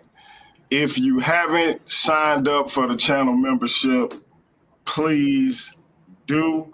I will be gifting 10 memberships per month, especially when we are over 30 live viewers. I will be gifting 10 memberships a month, especially on live streams where we over 30 live viewers. Debate Mania will be a members only event, 3 nights, Friday, Saturday, and Sunday. We'll give you the details on the exact dates, but Debate Mania 2 is fastly approaching. Last Argument Standing is next month. We got a great 2-night event we want y'all to stay tuned to. It won't be members only, but definitely tune in for that. Heru Conscious, are you ready, my brother? Time starts when you start talking. Yes, sir, I am ready. So, as you see, I'm pretty sure the judges are not hard of hearing. They actually could read my sources and my slides very clear. I never said that determinatives were not important. I just said that they don't settle ontology, and you didn't even demonstrate that they settle ontology. So let me get back to where, let me stay on course here. Deification actually demonstrates category fluidity. My opponent thinks that deification of kings proves his entire case. It actually demonstrates that the king, that the divine category was capable of transformation and participation. A mortal king could embody Heru. A dead king could become united with Asar. A blessed dead person could enter the divine sphere. Temple ritual itself could direct offerings towards a deity, a king, or a blessed person, all made accessible through an image. The UCL's description of daily cult ritual distinguishes these receipts a shared ritual environment. Notice the nuance. A king, a deity, a king, and a blessed person can all receive divine ritual treatment without being identical in origin or nature. Their inclusion is in a related ritual or lexical category does not erase the distinctions between them. Therefore, when a king is called divine, we must ask how that status operates, not assume that it proves all deities were originally human.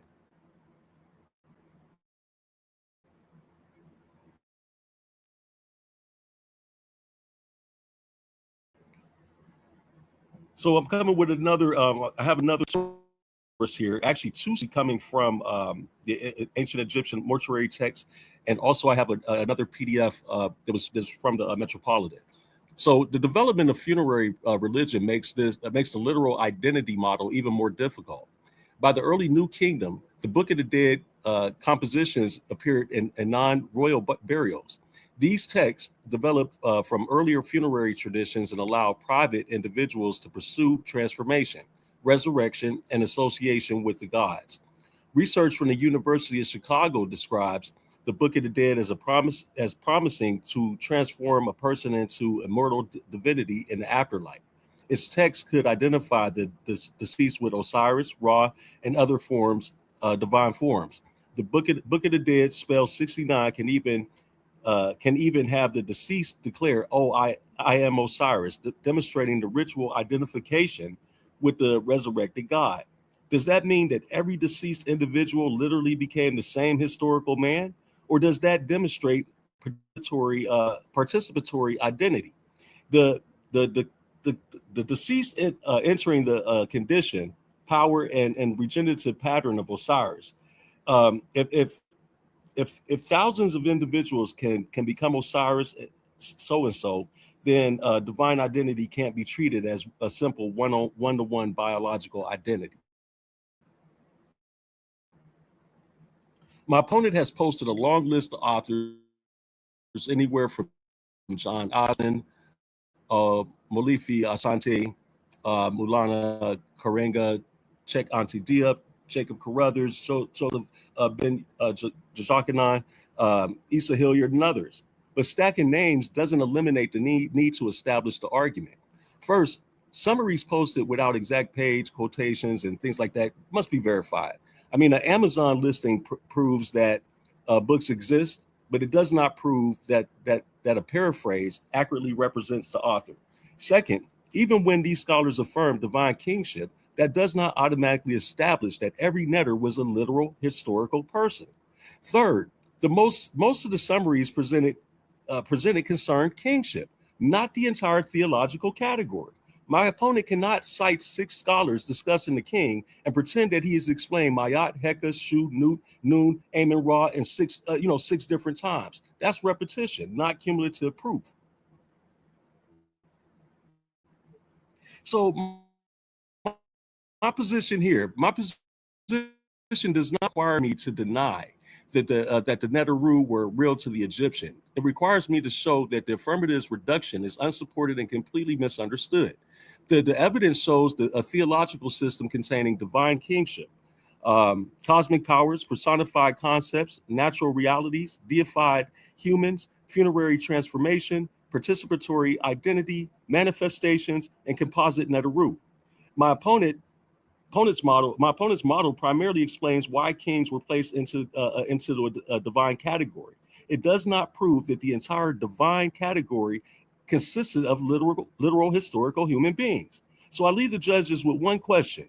Can the affirmative consistently explain Mayat as cosmic order, Shu as air, Nut as the sky, Heka as divine efficacy, the dead as Osiris, and Amen Ra as a composite manifestation using the same literal human model he applies to the king? So what you did tonight, JJ, you proved the king, not the Neteru. My opponent spent an enormous amount of time proving something that I never denied. The Egyptian king was divine, and that's fine. The king embodied Heru. The king maintained Mayat. The king could be called Neter-Nefer. The king acquired a sacred royal identity through coronation. None of that proves the resolution. The resolution was the 18th dynasty king divine. It asked whether the Neter and Neteru were literal beings. If your entire model depends on royal coordination, royal tutelary, royal deification, then your model explains the king. Now explain everyone else. Explain the rest of the Neteru, and that you have not done. So I don't know where you get off thinking that you whooped anything. I don't care how many sources you prove, JJ. What you did is you completely ignored the countless other Neteru that cannot be attributed to human beings. For instance, I'm going to ask you this, and I'm going to hold you down to this. Since when is Happy a man? Last time I checked, Happy is a Neteru of the Nile River. Same thing with Shu. Shu is the air. Tefnut is moisture. Then we're going to talk about the fusions of all these different Neteru fusing together, and you're gonna have to explain that. How could human beings do such a thing? So his own argument creates a category distinction. My opponent says that the human heir becomes Neteru through coronation. Think about that. Before coronation, this individual is already a human. After coronation, according to his own presentation, he enters a divine office and becomes Heru. So whatever Neteru means in that context, it simply cannot mean a literal human being. He was already human. My opponent has actually demonstrated a transition, human identity, ritual transformation, divine royal identity. That proves category transformation. It does not prove that the divine category itself originated as a collection of humans. And the Metropolitan Museum explicitly says Egyptian kings possessed divine, but by no means fully godlike nature, and that only exceptionally were living kings fully worshipped as gods. So even royal divinity was nuanced. And I also have a source here, another source from the Met. Again, these are all different sources, so I encourage y'all to actually take a look at these PDFs. I did leave them in here, and I'm willing to email these out to anyone that wants to actually look at the actual books. But the 18th dynasty archaeology, the king and the gods are still distinct. Now let's leave modern summaries and look at the material evidence from the actual 18th dynasty. The British Museum preserves a temple relief in which Amenhotep II makes an offering to Amen-Ra, who sits separately on the throne. That is the 18th dynasty king. 18th dynasty king physically depicted communicating with a deity distinct from himself. Similarly, the Met describes the late 18th dynasty statue group in which Amen protects Tutankhamen. Amen and the king appear as related divine and royal figures, but not one undifferentiated biological entity. So the archaeology gives us a more complex structure. The king can embody Heru, the king can possess divine authority, and yet the king can still stand before Amen-Ra as a separate recipient of divine protection. That is exactly why ritual identity cannot be reduced to a simple biological identity. Next, here's another 18th dynasty artifact. The British Museum has a statue of Tutankhamen that may portray him in the guise of Hapi, the Nile inundation deity. The museum explicitly says that the pharaoh may be shown in the guise of Hapi, who embodies the Nile flood. Now ask yourself, did Tutankhamen literally become the Nile? Was his human body now several thousand kilometers of flowing water? Of course not. The image communicates divine function, royal power, and theological identity. That alone destroys the assumption identification equals biological identity. Egyptian theology could participate in another divine identity without collapsing them into ordinary historical personhood. So the composite deities are also fatal to this simple person model. As I just mentioned when I talked about Ra Harakti, Amen combined with Ra Harakti, Atum, and Osiris. This blows us out. You have to be able to explain how literal men were used. They're expressing different functions, whether it's cosmic order, whether it's things dealing with nature itself or natural phenomena. This is exactly what this is actually explaining. So the Met gods embody natural phenomena and abstract concepts. The Metropolitan all natural phenomena, but also abstract concepts such as justice, kingship, protection, and truth. That line is devastated to an oversimplified literal person model. The divine category includes natural phenomena and abstract concepts. The Met further explains that the Egyptian presented multiple powers of deities in many forms because no single image could fully represent a god's powers. And it states that explicitly that Egyptians did not believe the gods were literally the animal or human animal form shown in art. That is time. Finish your thought, brother. Okay, so yeah, so those images visualized divine aspects and superhuman powers. So the representation does not equal literal physical description. Again, the image is not not ontology. The title is not ontology. The ritual identification is not biological identity. All right, all right. I'm gonna remove Heru's presentation. Powerful rounds for each brother. Powerful 2 rounds for each brother. And now y'all know what time it is, man. This is the chin check session. Hey, my man, Mr. Cab, Steve been saying this for the last few days to the point where I thought he came up with it. He had to remind me I came up with it. But debates are won and lost in the chin check session. This is our version of the Q&A where each of these brothers will be able to ask their opponent as many questions as they can in a 12-minute time period. Now, it is up to the individual asking the questions to mind their time. This is mano y mano. You can't ask the moderator for help. I will step in if it starts to get stagnant or if they start to go back and forth a bit too much. If it gets a little bit crazy and disrespectful, I will step in and say, ask the question, answer the question. But it is the person asking the question's job to mind their time. Each individual has 3 timeouts. If their opponent tries to stall, tries to keep going back and forth, they can stop their time up to 3 times. The time will start when Heru Conscious start asking questions because JJ, Mandinka Mali, was the affirmative. He went first during the round section. So he opened first. There go the echo, JJ. Mute your mic, bro. God, dog. JJ went first because he was the affirmative. So he opened first and he went first in each round. So now we flipping it. Heru is going to ask his questions first in the chin check.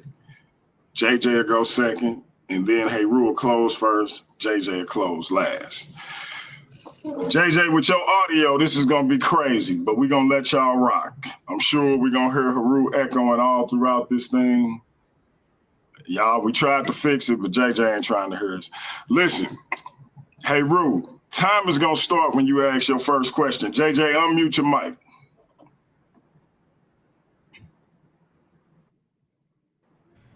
I'm gonna mute my mic when he asks. All right, let's get this cracking, man. Okay, so JJ, before coordination, was Tutmosis the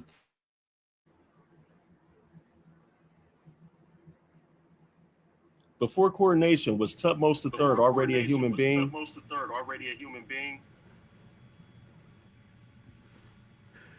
Okay, so ladies and gentlemen, he asked me, was Tutmos the first already a human being?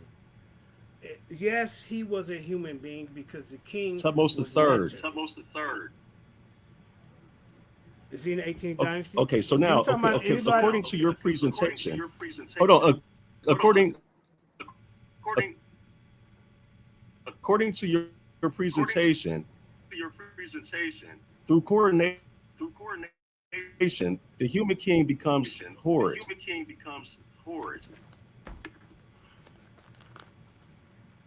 Okay. I can't hear. So yes. I can't hear. Can you None of your turn my camera off? Maybe answers, you can JJ. Okay.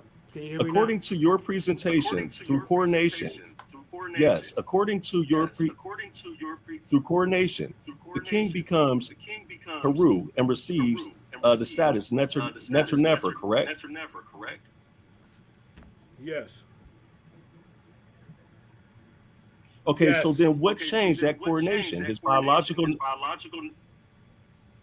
his biological nature All or his right, hold theological on, and y'all. royal Hold on. I stopped the time. JJ, I'm gonna ask you again. Do you have YouTube open? Hey, brother, look, I will call in to answer these questions. Look, I will call in. No, bro. Okay? Just No, do you I will have call any in, other screens open, bro? Bro, here, nothing is open. I'm not the one that fell off 4 times. He did. Bro, this been doing this from the beginning. This ain't got nothing to do with nobody else. I've been asking you this since the beginning of the show. But you making it since the beginning of the show. Okay. But you making it like it's my fault that it's a technical problem. So I will call in. Bro, to make I'm talking to you about the echo. You ain't got to bring up nobody. I'm finna close out everything so I can answer these questions. Everything.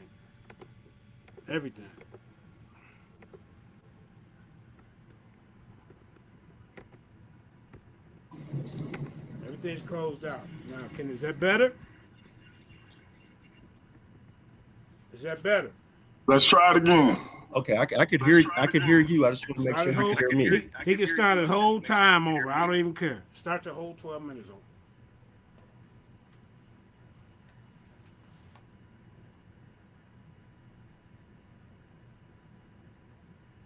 Okay, so first question, JJ. Before coronation, was Tutmos III already a human being? Okay. So this question is, was Tutmos a human being?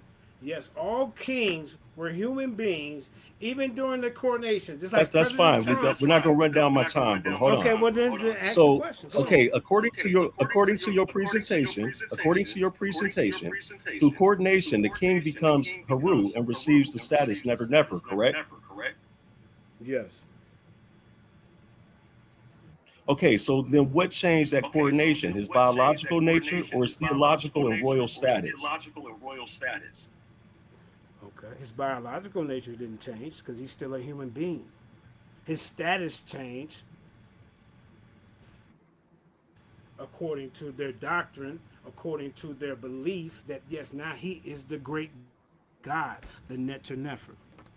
Okay, thank you. So then we can concur that your evidence establishes theological transformation into divine kingship, not that Neter simply denotes an ordinary, literal human individual. Here's another question for you. Does proving that a human king can enter the category Neter logically prove that every member of the category Neter and Neteru originated as human? This I never said that every category of Neter was a human. You're making up an argument I never said. I'm focusing on the literal king as being a being and holding a letter position just like a president, a Trump would hold.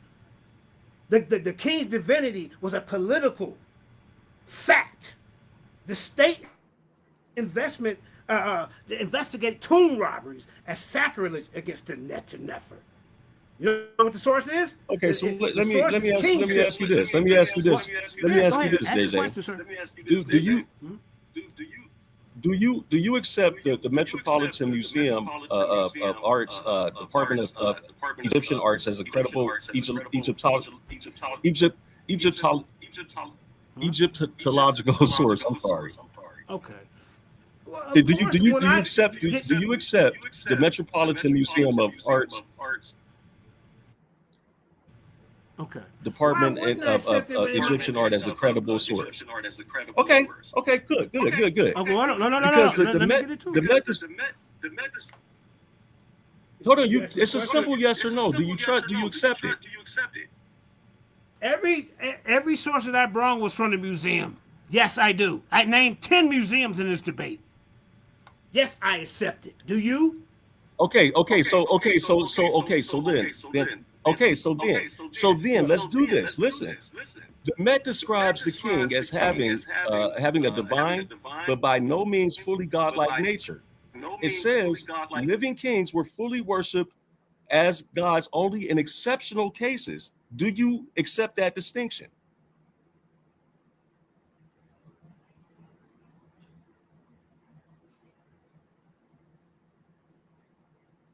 I can't hear JJ again. Some time back. Two of the kings I can't was hear deified JJ. in life. Two of the kings in the 18th dynasty were deified in life. Amenhotep III and Tutmos II. These two kings were actually deified before they died. No, that's not what I asked. That's not what I asked you. That's exactly That's what not you the question I asked you. me. JJ, Okay, stop. then answer it again then. That's not what I asked you. I asked you. I said the Met. I said the Met. The Met describes a king as having a divine, but by no means fully godlike nature. And it says living kings were fully worshipped as gods only in exceptional cases. Do you accept that distinction? Yes or no? Okay, I'm gonna say it to you one more time. Two of the kings in the 18th dynasty were deified while they were living. Okay, we're gonna move on. He's not answering a simple yes or no question. All right, well, go ahead. Yep, go ahead. It's a simple yes or no question, bro. Yeah, no, it's not simple. Yes, yes, it is. All I asked you is, do you accept the distinction? Yes or no? Say it again. Ask the question again. Oh my gosh, JJ. Slow down, bro, and listen. The Met describes the king as having a divine, but by no means fully godlike nature. And it says that living kings were fully worshipped as gods only in exceptional cases. Do you accept that distinction? Okay. Here's the distinction. Yes or I'm gonna no? break down the distinction. No, I'm gonna break Yes down or the no? distinction. I'm not Yes or say no? Yes or no. Okay, we're moving on. I told you 4 times. This is where I'm about to check you at. Okay, was Mayada Neteru? Was Mayada Neteru? It was Mayada Neteru. What that got to do with the 18th Was she a Neteru? Was Mayat a Neteru? Yeah, according to them, she was a Neteru. Now what? Now okay. what? So what 18th dynasty archaeological evidence establishes Mayat as a historical woman rather than a divine personification of cosmic order? Okay, well, guess what? Nobody's talking about Ma'at. We're talking about the kings being Mayat is we are talking about Mayat. We are talking about Mayat because Mayat is a Neteru. She's part of the Neteru. So what? So now we're going to keep going. We're going to keep going. Yeah, keep going. Is Shu a Neteru? Yep. Okay. So is Shu associated with air and separation of the earth and sky? Yeah. Okay, so was Shu originally a human man who became atmospheric air? No. Okay, so you say no. So then you can see that the Neteru are not literal beings. And the Neteru are not all the Neteru are literal beings. You just spent your whole entire case trying to build that, and I'm about to destruct it. Are you going to ask so now here we go. Let me ask this question: is Heka both divine? Is Heka both divine and the concept or power of the Egyptian called Hek?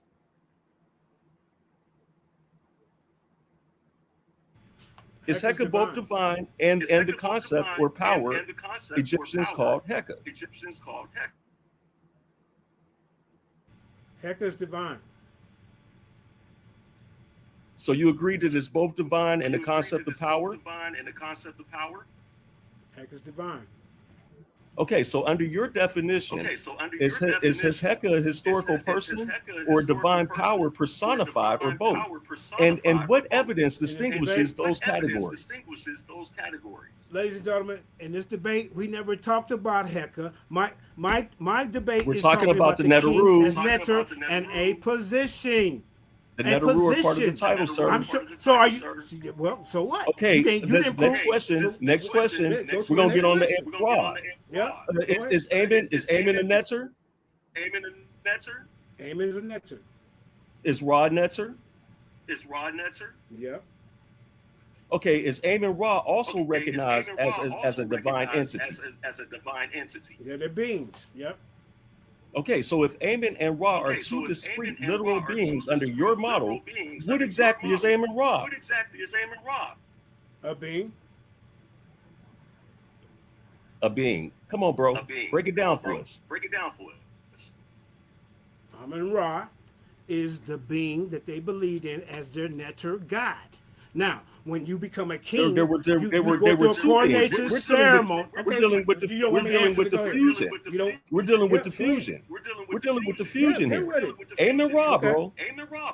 So if Amen and Ra were two discrete literal beings under your model, what exactly is Amen Ra? If they're literal beings, how could two literal beings be together? Are you going to let me answer? We're not talking about. We're talking about Amen Ra. I'm going to teach you. Okay, let's move on. Ra Hora Judges note this. Atum. Look, watch this. Now apply that same model to Ra Hor Akti Atum. How many literal beings is that? Okay. 1, 2, or 3? All right. So, a king will take on two. How many literal beings is that? 1, 2, or 3?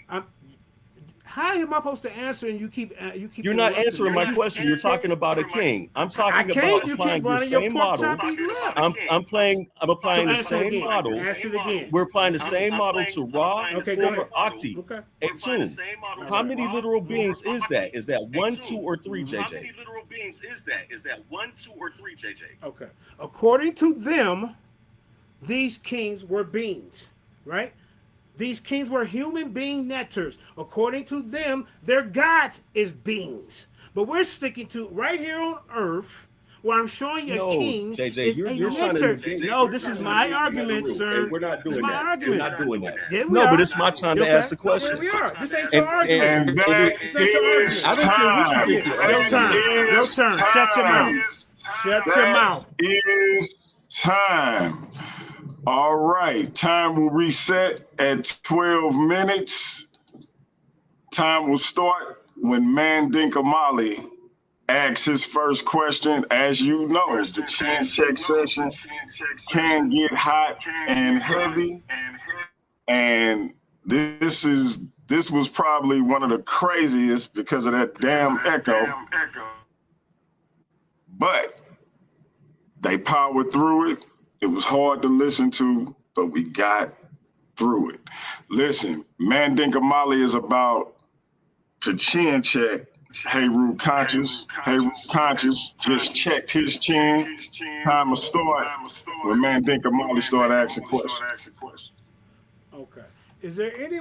Can you prove in this debate that you proved that the king was not a literal neter on earth? That wasn't my position to do. As the negative, what I showed was that the king is absolutely divine. We did not disagree there. But what we disagree is that you're saying that Neter and Neteru were literal beings. You said humans, and you did nothing but avoid that. So stop. All right, stop. So once again, my premise when I came on here, I said that the neter was a position. Did I not say that? Yes or no? Sure, you did. You just didn't cover the nuance. Okay, that's stop. what I told you. That's it. You didn't cover the nuance. Thank you. So, is there anywhere in the text that you can show that a neter is represented by an abstract determinative with the papers? Can you show us that? What do you mean? I actually showed you. I showed you that my argument was determinatives does not establish ontology. So that's I don't know why you keep conflating. Okay. All right. Thank you, sir. Thank you. So, was there a king in the 18th dynasty that was deified on earth and worshipped on earth as a neter? Yes or no? Only in special occasions. No? Yeah, it wasn't all the time. Special occasions with a debate over with. All right, so hold on. When you say okay, be quiet. No, because we just read that from the Metropolitan. Time out. We just read that from the Metropolitan. Stop the clock, DMG. Stop it. Stop the clock. So now you agree with the Metropolitan, but now you don't agree. Stop the clock, bro. I wasted 5 seconds. So, like, once again. Contradict yourself. So, DMG, stop the clock. So, because you're not answering, I'm going to ask you one more time, sir. Name two deities. Name two kings in Hold the up, 18th JJ. dynasty. Hold up, JJ. When you stop the clock, you trying to get clarity, or what you stopping the clock for? Because he kept talking when I told him to be quiet. So I want to get him back on focus and not burning my time. Okay, so you trying to be quiet. Shut your mouth. Not burning your time. Now, so that's Mandinka Mali first. Respect me, bro. Hold on, y'all. Hold Show some on. respect. That's Mandinka Mali first time out. Time starts when he asks his next question. All right. So, were there two kings in the 18th dynasty, Amenhotep III and Tutmosis II? Were they deified and worshiped on earth as Neteru in this 18th dynasty that we're talking about? Yes or no? It's a simple yes or no. They were in exceptional cases they were worshipped. Yes or no, sir? I just answered you. In exceptional cases, not at all times, bro. Yes or no? That's all you got to do. I just answered you. Yes or no? I didn't hear you. What is it? It's not a yes or no question. Yes or no? We just looked at the source from the all right. Museum. You want to burn my time? That's and okay. you agreed. It's okay. And So you the agreed. the exceptional times, were they looked at as Neterus on earth? Yes or no? Exceptional times, yes. So not at all were times. They literal? Okay, that's cool. Okay, so was this king a human being? Was he a being? Yes or no? The king Yes is or no? a human being. The king is a human being. Okay, now he was a human being, right? Okay, stop there. Did he literally live on earth? Yes or no? Of course. Yes Where or else no? you gonna live, JJ? Okay, so that's cool. Now, was he a deified king on earth? This being? Yes or no? Wait, say that Yes again. or no? Was he a deified king or what? Was he deified on earth? Yes or no? Amenhotep III in the 18th dynasty. Yes, he was. Yes, he was deified on earth. Was he a Neteru? Was he a little being? What? Was he a literal person? A being? Yes, he's a person, bro. Of Yes or course, no? he's a person. Okay, there you go. You conceded. Okay, all right. So he was a Neteru, right? Yes, that's only Was he a covering Neteru? one part of this, bro. There you go. I don't know why you're What avoiding is the the rest. purpose? I'm not going to shush. What is? Be quiet. You're avoiding the rest. He having a nervous breakdown. No, Listen, you're having a nervous what breakdown. Was the purpose? What was the purpose? Be quiet. What was the purpose of the coronation? What was the purpose of the coronation? To make the king What? to make the king divine. Divine what? As what? Was he divine before that? No, and that's why I asked you. Was he divine? No. All All right, stop. That's all I need from you. That's all I need from you. Can you show me in any pyramid text where they say that the king was just the Neter was just a principal and not the king? What text? JJ, the pyramid texts are the old kingdom. It has nothing to do with the 18th dynasty. Okay, so all right, so their worship doesn't have nothing to do. The 18th dynasty didn't mimic the other dynasties. As the 18th Neter, as the dynasty, king being the the Neter. eight- we're not discussing. Is that what you're saying? We're not discussing the old kingdom. Okay. We're not discussing You the don't tell old me what we're kingdom. discussing. Answer this question. Leave it No, alone. we're dealing with the Okay. resolution. Okay, new kingdom. We're dealing with the Okay, 18th so dynasty. listen, Why are so you going way back to the old listen. kingdom? All right, let's go to the Papyrus of Abbott. Okay, so why did they cut off noses and ears in the 18th dynasty if you disrespected the Neter? Huh? Why? If He it's was just the a principle. king. Huh? He was the king. Oh, was he the Neter? Was he the Neter? Yes or no? Or a king, it didn't matter. You Oh, there you disrespect go. the This king, debate you're over not gonna- judges. you're All right, not gonna- stop. It's okay. You're not Be going to quiet. get anything. But you're Be still not. quiet. You're Nope, still that's not enough. dealing He's with the not- whole Hey, resolution. be quiet. So He's judges, not I being hope y'all quiet. watching Quiet. this because Be he's quiet, not bro. Neteru at all. Bro, be quiet. So you gonna burn my time? You looking bad in front of the You judge. did the same thing you did. So a determinative. Listen, bro. Shut it up, please. Zip your lip. I didn't. You shut a it up. determinative You gonna is talk to me always with some a respect. seated God. You don't get none. A determinative is always Well, a then, seated God, look, right? listen, you gonna Because talk to me with some listen. respect. So no, you finna break down. A determinative is No, what? I'm not. A ascetic God, because he is concrete. Show me where a netter is an abstract with the proper symbol. Can you do me that? What dictionary? Well, I'm gonna show you. What Netter is actually an abstract. I already gave you an example. Where? Where I about the king. I said the king. About Shu. Where I talked about I Mayat. said the king, Where I sir. talked about Tefnu. Okay, No, time out, these are DMG. Neteru. Time out. These are Neteru. Time out. All right, we're not gonna do this because you're getting slaughtered. All right, so we got to slow him down. He don't have no respect for the club.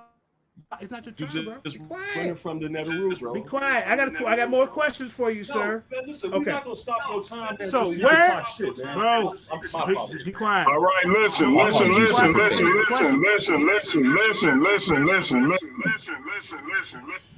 Come on, bro. It's 5 minutes left on the clock. 5 minutes, 5 seconds. I need Mandinka to ask his questions. I need Heru to answer the questions. Time starts when me. Yeah. Okay. So, all right. So, can you name me one 18th king dynasty? One 18th dynasty king that wasn't a netter? JJ, that Can you that name is an me obsolete one question. 18th king That's dynasty? an obsolete question. Answer yes or no. I told you that. What do you mean I told you obsolete? that several times Was during it my netter, debate yes or no? rounds that me and you did not disagree on the king. What we disagree on Wait, is you that don't read you one. are Okay, not that's good using, enough. That's good you're enough. not looking That's at good the enough. nuance, That's and good you're enough. not looking That's at the good Neteru enough. at all. That's good enough. DMG, hey judges, make sure y'all note that when I say good enough, he's not doing it. Okay? Well, So I'm not he gonna did yell the and same scream over this thing. guy. Be quiet. Now here's the next question. So, can you give me? Let me get my question right here. Here it is, right here. Hold up. All right.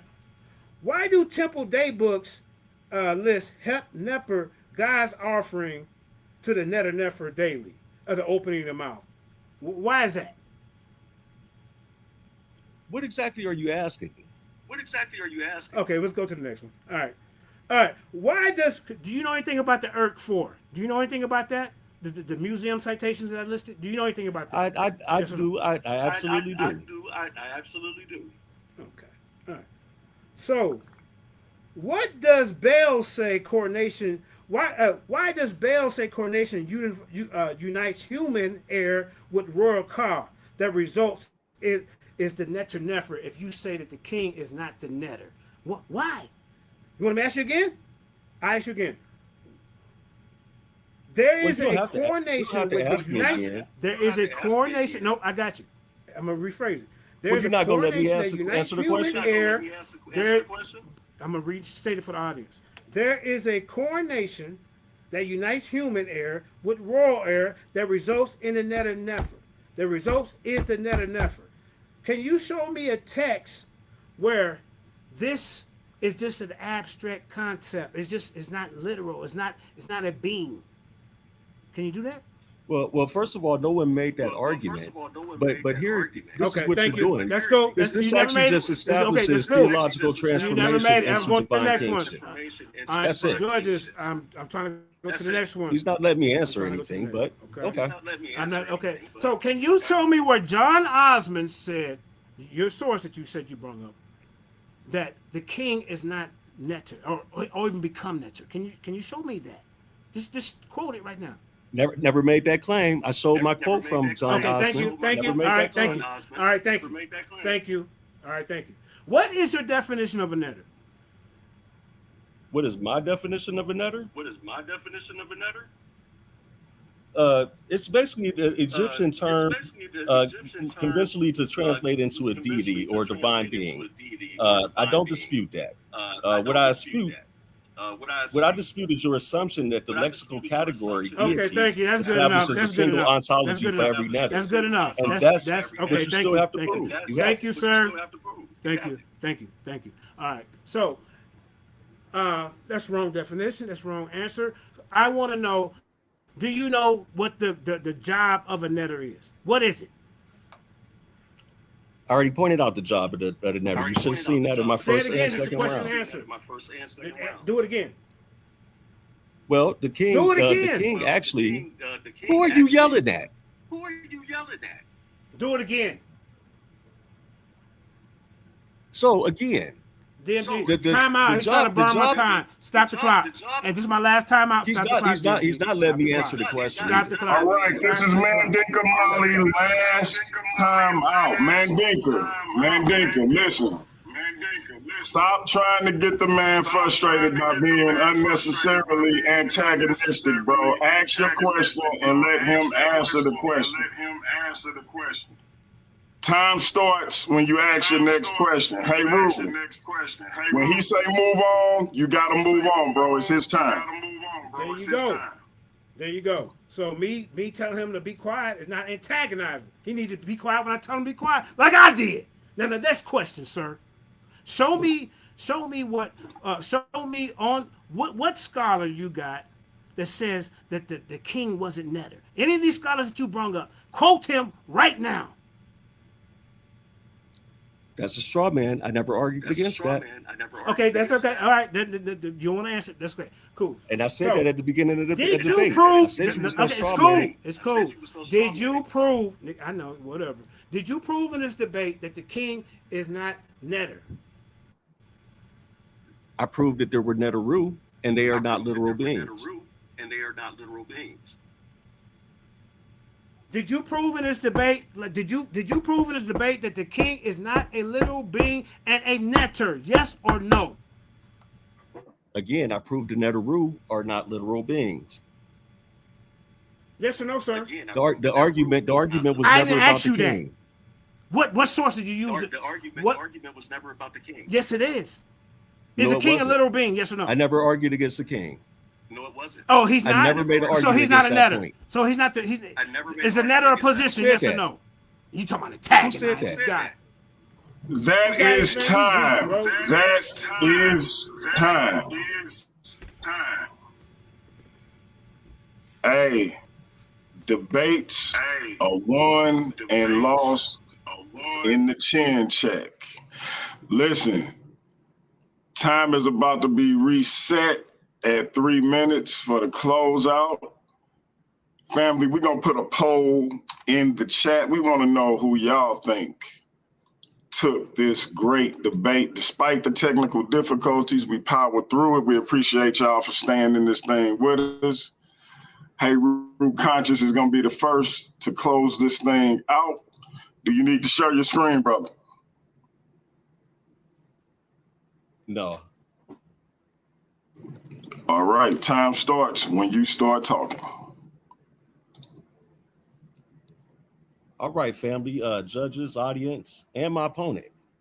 After everything presented tonight, I want to bring this debate back to the actual resolution. Did the people of the 18th dynasty believe the Neter/Neteru were literal beings? Throughout this debate, my opponent has demonstrated something that I never disputed. The king was divine. The king could be called Neter. The king embodied Heru. The king maintained Ma'at. The king participated in divine kingship. And through coronation, ritual, royal office, a human ruler could acquire a divinity, a divine identity. I grant all of that. But here's the problem. Proving the king does not prove the Neteru. My opponent needed to demonstrate that the entire category of Neteru represented the kind of literal beings he claims it did. Instead, most of his argument revolved around one specialized institution, Egyptian kingship. And ironically, his own evidence demonstrated the complexity that I've been arguing for. If a human prince already exists as a human before coronation, then through coronation becomes Heru, receives divine titles, assumes the office Neter, what changed? He didn't suddenly become human. He was already human. What changed was his ritual, political, and theological identity. That distinction matters. And the Metropolitan Museum tells us that the king possessed a divine, but by no means fully godlike nature. It further tells us that the full worship of living kings as gods occurred only in exceptional circumstances. So even royal divinity itself had nuance. Check this out. Leave the palace for a second. What about Mayat? The Met tells us the Egyptian goddess embodied not only natural phenomena, but abstract concepts, including justice, kingship, protection, and truth. So was Mayat a historical woman who somehow became cosmic order? Was Shu a historical man who became air? Was Heka simply a man who became divine efficacy? Was Nut a woman who suddenly became the sky? Was Nun a person who became primordial waters? And if Amun and Ra were two separate literal individuals, what exactly happens when Egyptian theology gives us Amun Ra? Did two bodies merge, or are we dealing with more sophisticated manifestation, personification, syncretism, participation in divine identity? That's what my opponent model never adequately explained. And remember, I never argued that the Neteru were imaginary. They were real within the Egyptian religious worldview. They were worshipped. They received offerings. They inhabited temples. They possessed agency. They interacted with kings and humanity. But reality does not automatically mean historical human person. That is time, my brother.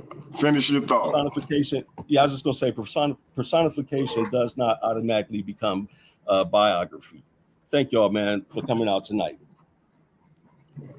All right. Time is reset. Shout out to the pseudo hunter himself, the charismatic Heru Conscious.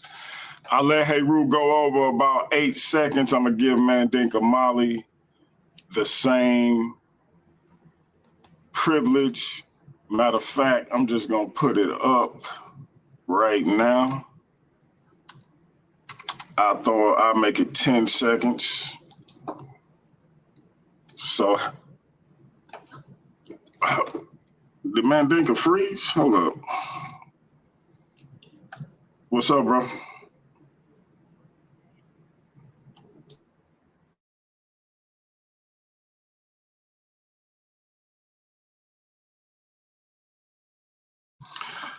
Yeah, Mandinka's screen froze. He just called me and let me know. So we're going to wait for him to get back. And I want to let y'all know that the results show will be this Thursday. We're going to let the judges do what they do, watch this thing 2 or 3 times if they have to. They probably will because of that damn echo and the technical errors with my brother Heru connection. JJ don't want to admit that he probably watching the debate on another screen and didn't know how to mute it. We had all kinds of stuff going on, but we got through it, y'all. These brothers been wanting to have this debate for a long time. We appreciate y'all staying in the trenches with us. Shout out to everybody in the chat. Light Brown in the building. Y'all make sure y'all are here to check her out every Wednesday. Step into the light with Light Brown. Shout out and congratulations to my brother Nathaniel Hughes winning his Worldview Wars Debate League debut against my brother Easy Band. Shout out to my man Gideon Israel in the building. He got a debate against Lucifer the Devil. The winner of that debate will be the new Worldview Wars Debate League World Champion. Shout out to that brother. Shout out to my man Super Wavy in the building. Appreciate that, brother. Shout out to King Naga in the building. Been a minute, my G. Appreciate you. Shout out to the undeniable superstar, Mr. Perfect himself, Silky D in the building. Who else we got?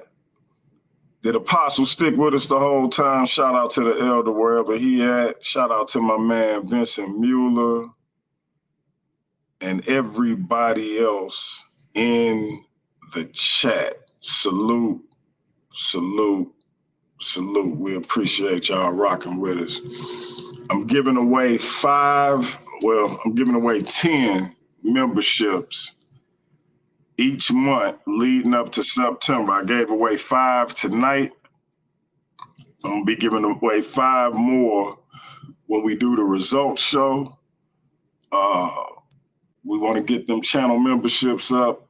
Debate Mania #2 is coming up in September. It's going to be another epic 3-night event, and it will be members only. So we want to get them memberships up. If you haven't signed up for the channel membership, it's hella cheap. Sign up.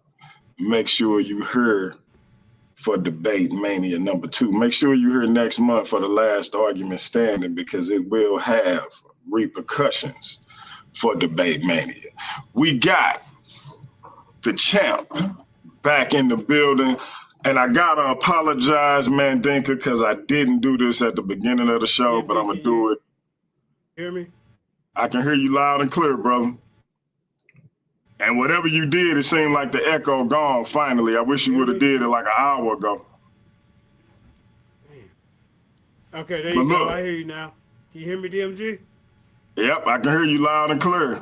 Did you hear what I said? Whatever you did, the echo gone. I wish you would have did it an hour ago.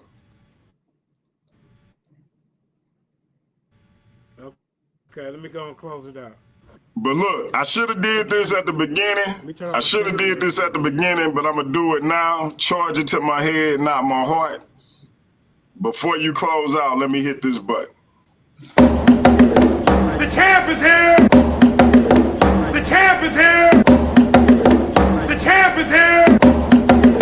The champ is here! Close us out. Time starts when you start talking.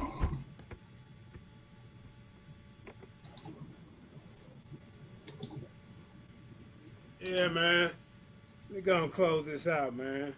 Championship status. You know. King. Is my screen sharing? Okay, yeah, don't even worry about my screen. All right, ladies and gentlemen, as y'all can see, guy was agreeing with me in the debate. Hold up, I stopped your time. You want to? I stopped your time. Museum with. No. No, it's cool. I stopped. I'm just gonna run my mouth. I stopped your time. If you want to share your screen, we can share your screen. Let me reset you. Hold up. No, that's okay, man. That's okay. You sure? That's okay, DMG. That's okay, because I mean, yeah, you know, I done beat him up pretty bad, you know. Ah, man. All right, go ahead. Time starts, man. Time starts. Come on, ladies and gentlemen, this guy, I get it started. All right, man. Yeah, man, this guy that came to the debate, agreeing with me, talking about, well, some of the Neterus is kings on earth and they divine, but what about the other ones? As long as I prove that one Neteru is a literal being, the debate's over.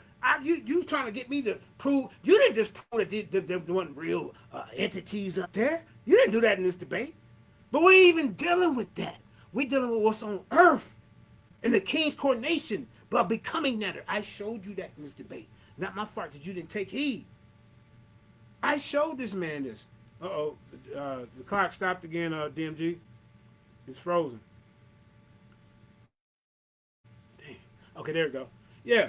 So I showed him this. So I don't know why he thought it was my responsibility to show how these were actual, what they believed in the afterlife as a transcendent being or ancestor. I got to prove that that's literally here when I'm right here on earth, showing the court documents, showing that you can get your ear and your nose cut off for disrespecting a Neteru king on earth. I showed you where they was paying grain and stuff to these kings that passed away. You don't pay money and tribute to something that's a principle. This guy came to this debate unprepared, lack of sources, and he didn't even know the argument. He said that we're not debating what the Neteru is. Yes, we are. I told y'all all out through this debate what the Neteru is. It's a position that a king holds. And he had several duties, and then I showed you the coronation of him becoming Neteru. My case was proven. The affirmative proved this case, of this resolution. What did he do? Besides come up here and talk about another debate that he probably should have been somewhere else because you wasn't in this one. You wasn't in this one, sir. As you see how he failed in the chin check session, he couldn't even contain himself when I told him, chill out. I didn't do that to you. You didn't show us anything, bro. I ain't even got to sit up here and gloat or nothing like this, but man, this wasn't even a close matchup. It wasn't close at all, ladies and gentlemen. Remember, I'm the affirmative. Did he prove? I asked him in the chin check. I said, "Did you prove that the king wasn't that?" He said, "No, that wasn't my argument." Then what debate are you in? And like I said, judges, pay attention to the sources I sent out. Pay attention to if he really tore down my argument, because he didn't. Pay attention to how he was agreeing with the most feared debater on this planet, the 314 champ. Shout out to Lions and everybody else that watched the debate. That is time. Great debate from both brothers. Listen, the link is in the chat, family. Come up. If you got a question or comment for one of the brothers, please do. They are not going to debate you because they've already done that. They will respond to your question or comment, though. So if you got a question or comment, hit the link. I see we got one of the top contenders for the Worldview Wars Debate League World title, my brother Gideon in the building. Who you got a question or comment for, bro?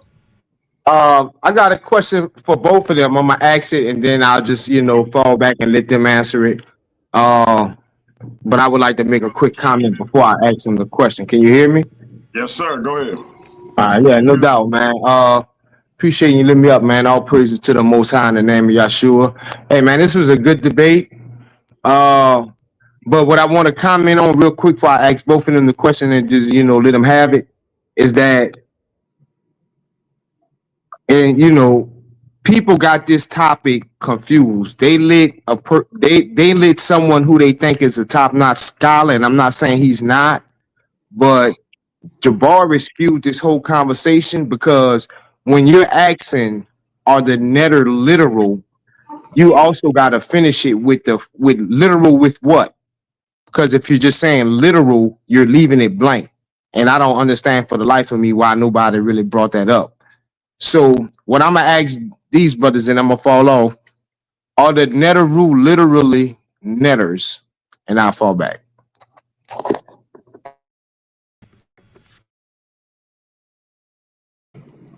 All right, so look, either one of y'all can answer the question. Matter of fact, we'll just go, first we'll let Mandinka answer, then we'll let Heru answer. I want to say this, Asar M. Ka and anybody else, if you are a judge, I would ask you not to hit the link.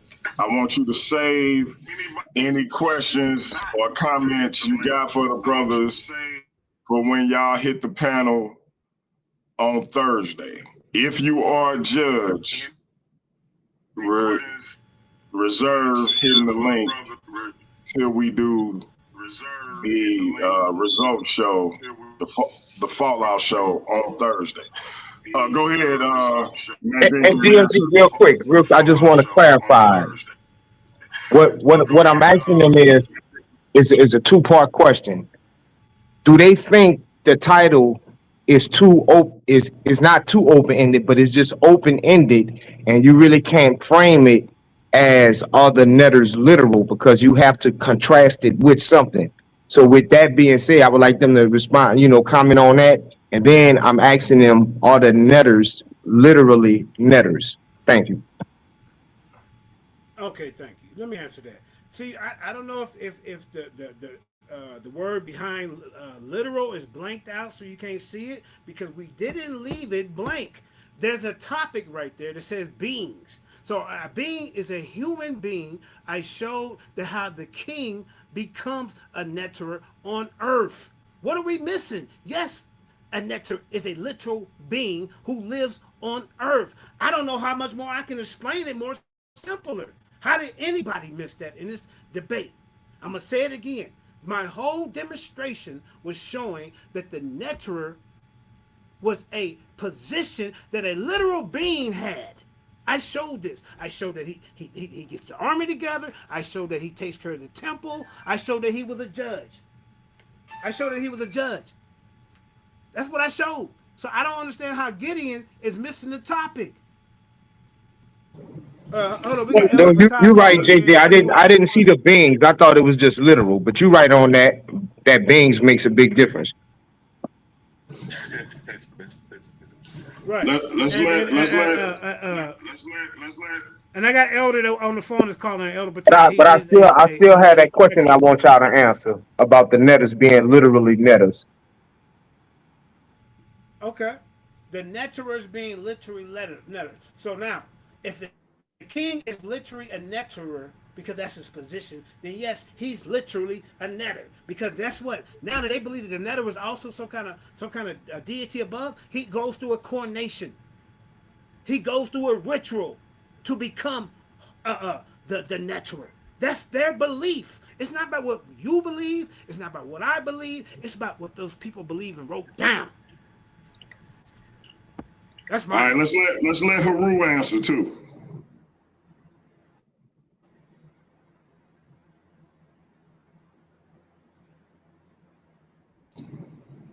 Go ahead, Heru.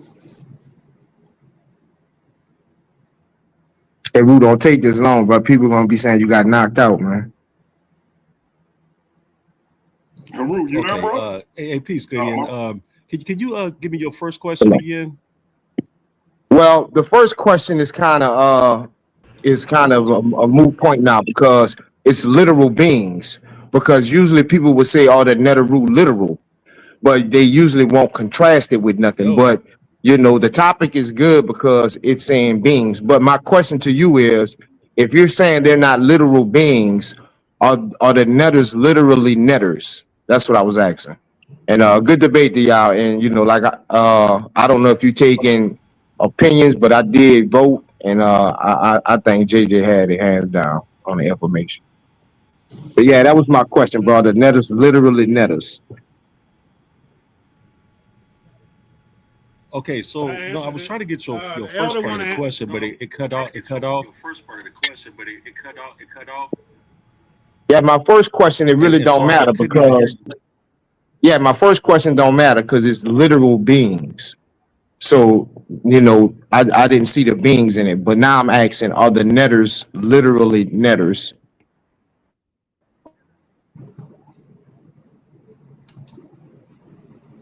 Okay, you said, and are the netters literally netters?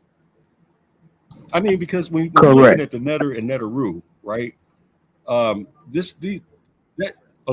title netter is not just exclusive to just the king. And I don't know why JJ thought he could run that game, but there's countless netters, right? And then some of them even merge to describe a certain function or reality of things. And then when you have like the Neteru, you're looking at masculine and feminine actual principles, cosmic forces, different things like that, like I described with Mayat being justice, truth, balance, order, you know what I'm saying? And then you have like Shu, which is symbolic of air and separation. And then you have like Geb, which is basically the earth. So these couldn't possibly be literal beings, like literal humans, if they, you know what I'm saying? Same thing with the Netter Happy. Happy is literally the Nile River. You know what I'm saying? So these, I guess that's what I was trying to portray to the through the my argumentation tonight, and hopefully that answers your question. Yeah, since I had negated that first question, my next question, real quick, bro, if I can, I will ask you. Damn, I forgot that fast, but go ahead, bro. Go ahead, man. We gonna go over to Mr. Perfect, the undeniable superstar Silky D. You got a question or comment for one or both of the brothers? Yeah, I do. Got a couple of questions. Man, where do I start at? Okay, so first off, like when your opponent, if your opponent shows up to a debate and they got sources in the other person's favor against your opponent, you know, you got to do better than that.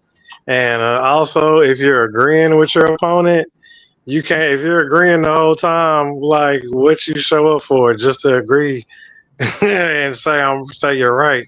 So yeah, that's like I wanted to ask Heru, do you realize how many times you agreed with JJ in a debate? And then also with the guys too, I don't know if you realize, but when these guys have different timelines. They're not all coming at the exact same time. Some of them are around here and there, but none of them are coming at the same time. So when you're even saying that, are you taking in the factor of the time, the different years that you're talking about? And he was referring to the 18th one, and still like y'all are just jumping, hopping, and conflating on your guys because it's like over 3,000 of them. So depending on which one you're talking about, but yeah. Do you realize how many times you was agreed with JJ in that debate, Heru? Okay, so let me go ahead and address you, Silky D. Honestly, I don't even know what you were looking at, if you were paying attention to my slides or not, but I absolutely did have sources. And all my sources were highlighted at the bottom of the screen. They're actual links to the actual museums and to the actual works from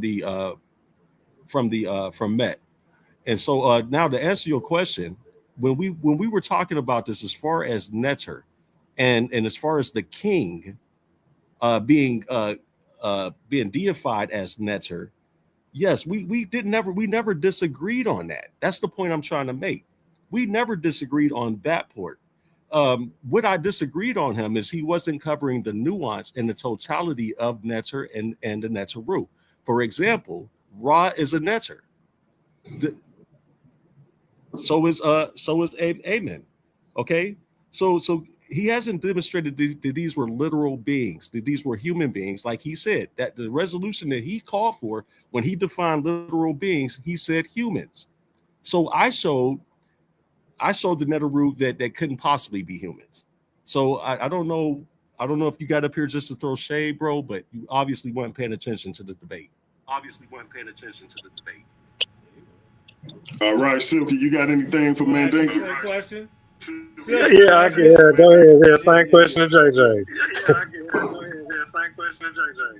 Yeah, ladies and gentlemen. See, like I say, I showed literal beings. I showed the king was a Neteru. I showed his position. He is a human being. Whether I showed a half a human being being one, I proved my case. Now he want to argue about me trying to prove some people in the sky. That is not my argument. That's what them people believe. But I got more proof right here on Earth. That's what I did. I'm sorry you couldn't debunk that. I'm sorry that you don't accept sources from the museums. I brought real museum citations. You just brought some clips, something you copied and pasted. Next time, when you know better, do better before you get in the ring with me. I told you I was gonna get you.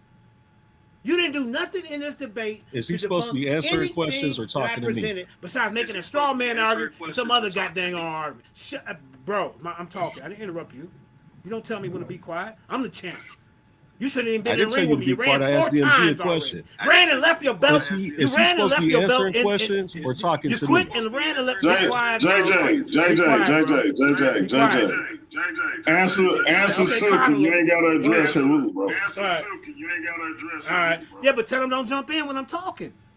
See? Nobody did. You just attacked me. Now, Silk. Nobody did. You just attacked. No, he gave a good answer. That was a good answer. All right, look,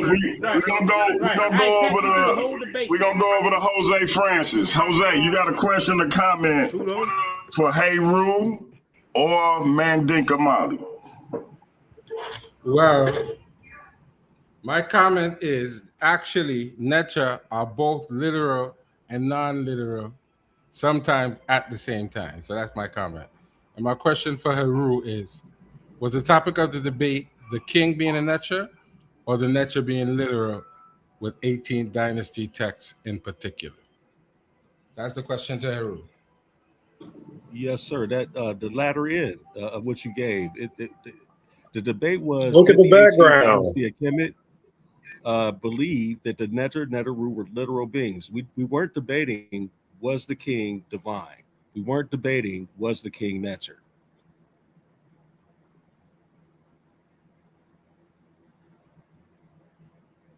That's it for me. Okay.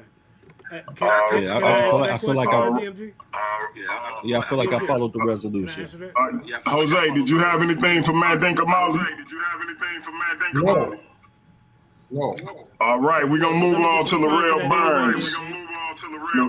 Burns. Larell, you got a question or comment for Mandinka Molly or Heru Conscious? Peace, God. Okay, Heru and JJ, I'm gonna ask y'all these questions. So, from my understanding, Neteru means power and force. Or are you suggesting, or any one of y'all suggesting that power and force is somehow not a literal thing? No, Okay. I'm not suggesting All right, that. thank you. So you're saying that power and force is not a literal thing? No, I didn't say that. I said I would agree that power and force is a thing. Okay, so it actually exists. Yeah. Okay, so would you say that a Sar was a Neteru? Absolutely.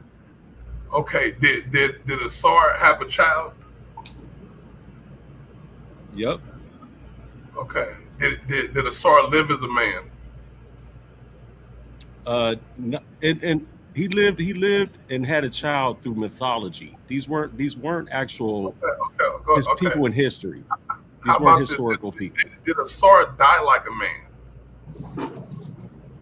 In the mythological stories, yes. Okay, so what makes you think it's mythology if the man died like a human? Because the stories that you're finding this in is classified under mythology. It's a mythological. These are mythological characters. JJ, what's your synopsis on the question? Can you ask me that one more time, brother? Okay, so from my understanding, Neteru means power and force. Are you saying that power and force is a real thing? You saying that power and force is a real thing? Okay, thank you. Okay, so power and force is also expressed through the Neteru, the power of raising an army, the power of making judgment, the power if you disrespect the Neteru in court, you get your nose cut off. This is a court legal document. Here's a document right here. This is the document right here, sir. Where is it at? The Papers of Abbott, the royal investigation that proves Neteru was a concrete legal authority, not a religious idea. Do you understand that, Heru consciousness? Because evidently you don't. You steady debating something I don't care if I'm not, bro. Listen. You still talking to me? I ain't even said a word to you. Talk to Larell. He asked you a question. I'm still talking to you because we just debated. Let's stop acting like that. Talk to Larell. He asked you a question. He's looking bad, bro. And then no, you looking bad. Why would it mute him? Because I didn't do that to him.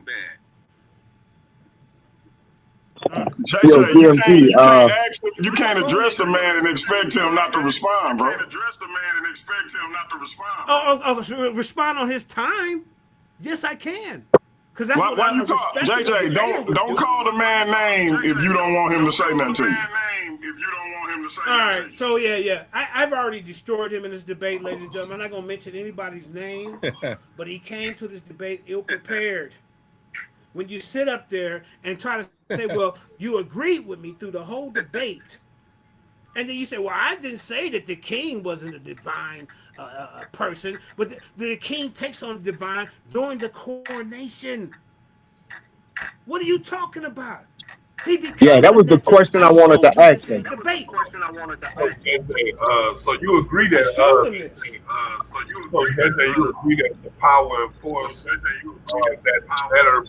the abstract meaning of matter is power and force. You agree with that is something that is in reality. That's something that's real. That the Neteru themselves Well, here's the thing. can show power and force by expressing themselves.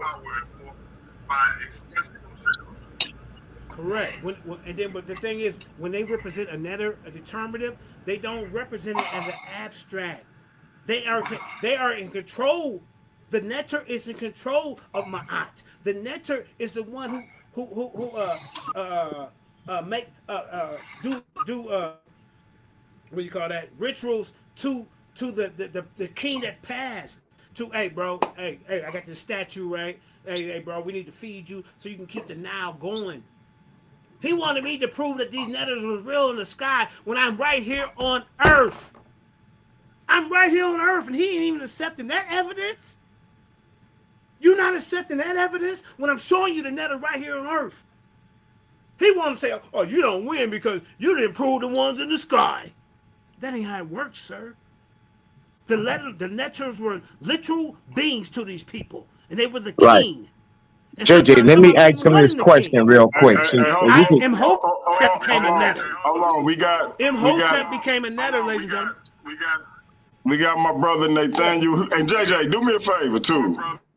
Go back and look at this debate, and whatever is causing that echo, get it fixed. Talk to him. Now he ain't acting like that. Listen. Go back and look at this debate, JJ, and whatever causing that echo, get it fixed. Yo, DMG, I remember my question is 5 seconds for Heru, and I'm going to fall I back. can't get it fixed during this debate, man. Get in. I'm gonna come back around. Beat this dude down, I'm gonna come back around to you. I want to go to my brother Nathaniel Hughes right quick. Yes, sir. Yes, sir. You got a question or comment for Mandinka Molly or Heru Conscious? Yeah, I just got a comment, man. You two brothers did a great job on your debate, man. You know what I mean? Peace to everybody in the chat. Peace, brother DMG. It was a great debate. You guys didn't disappoint. And I'll probably be watching this all week. So, good job. Appreciate it, bro. Appreciate it. Assalamu alaikum, brother. Wa alaikum salam wa rahmatullahi wa barakatuh. All right, Gideon, go ahead and ask your question, man, and then we're going to get out of here. We running on 3 hours. Heru, did you state in your debate what is a being? And if you did or didn't, can you explain that again? What is a being to you? I went off of what he defined as literal beings. So we established, because I had to ask him, what did he mean by literal beings? And he said humans. So that's what we rolled off of, humans. And I think I effectively showed that all Neter and Neteru weren't humans, clearly. Well, if the debate was human beings, yeah, JJ lost, because I mean, I wouldn't say they were human beings, but the the title doesn't say that. But I mean, hey, that's for the judges to decide. But I just wanted to know what was your definition of beings. That's what's up. Yeah, because actually, Gideon, hold on, don't cut me off, bro. I'll let you rock. Actually, Gideon, the title actually does ask, did the 18th Dynasty of Kemet believe the Neter/Neteru were literal beings? And I could give you another example right now. Look at Akhenaten. He brought in the worship of Aten. Even in the hymns of Aten from Akhenaten, he's seen Aten as the literal son. So Aten was a Neter. Aten was not a human being, clearly. So JJ, you lost this, bro. I don't know why you got your chest so pumped up, so confident, man. But you forgot all about the Neteru, bro. And then I want you to hold on to that. Okay. Can I respond? I got my little kickback. I ain't got to be disrespectful to you. Can I respond? All right, listen, y'all. We getting out of here, bro. So can I respond to, oh boy, can I get a final word? Because Gideon, if I show one literal being on earth as a netter, I ain't lost nothing. Do you know what a being is? It's a person. So I don't know what you talking about, Gideon. Like, once again, you came up here twice wrong. Do you know what a being is? It's a person. That's it. I ain't got to go nothing A else. being and a All I human gotta being do is show that different. being. Yeah, a being. Yes, a being is a person. Did you know that? Look up the. Let me pull it up. No. Do you know what a being being. is? Wait a minute. And guess what? A being is a person. Is a person. Yes, that's the definition. No, it's not. Damn, y'all didn't know? No, it's not. They pull it up right now. They pull it up right now. Hold on. Judges, Give I me. want the judges to know. Give me 1 second. It's a person. Give me 1 second. Shit, well, I mean, we're not gonna play this. Hey, JJ lost Every nothing. person is a being, I but showed not you what every the being netter is a was. person. It don't matter that every being is not a person. I showed the ones that was a goddamn netter. He was a human being. Man, get up out of here, bro, before you get it next. So what? So JJ, what? Just for clarity, what are you saying? You just said a being is a person. The judges know. What you mean the judges know? They watching the debate like we watching. I'm just trying to figure out what we saying. Now you just no. I'm just saying. You act like you've been greasing the judges or something. We're gonna leave it to the judges. I'm not gonna explain it to you. I can explain it to you, but I can't understand it for you. I must tell you one more time before I go. Man. Can you answer DMG, bro? I showed him the definition. Hey, DMG, why is you steady letting him interrupt me? And then when I go in on him, you want to cut. JJ, ain't nobody talking. You hearing an echo. You're hearing an echo. I keep telling you that. He's steady. You're hearing an echo. I keep telling you that. But they tell him to be quiet when it's my turn to speak. Period. There wouldn't be no echo. I'm not finna try to crash out at the end of this. After a good show, you're not finna try to bait me in that Heru consciousness because you don't know what a being is, and obviously Gideon don't know. So I'm gonna tell you one more time. You go look up the definition of a being, and it says a person. But guess what? These people believe that the beings that died on Earth were their ancestors, and they were beings, transcendent beings. Now that ain't too hard for you to understand, is it, Gideon? So don't come up here talking about I lost because of the title, when a being is a human being. And then when they die, they're still transcendent beings. Your ancestor, when they die, they're still a goddamn being, a human being that went to the other goddamn land. They went to the Duat. They're still a human being. Well, go to your channel, JJ, and we can continue this. Everybody mute up. Everybody mute up. Because I gotta say this to JJ. I gotta say this to JJ. JJ, you do realize Gideon came up here and said when I asked people in the chat, I put a poll up. I said, who do you think is going to win this debate? Gideon said Mandinka Mali.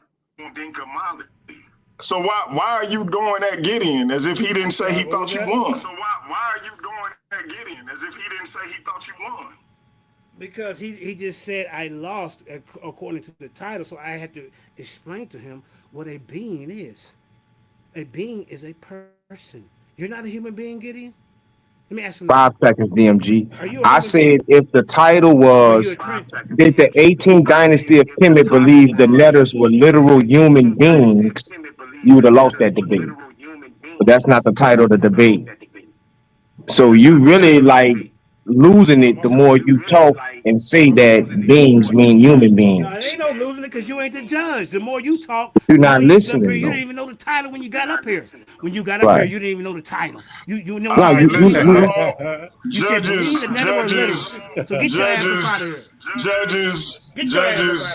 Strike this from the record. I don't want this. I don't want this influencing nothing. This is some confusing shit to me at this point. Family, we gonna get out of here. The Fallout Show. The Fallout Show is this Thursday.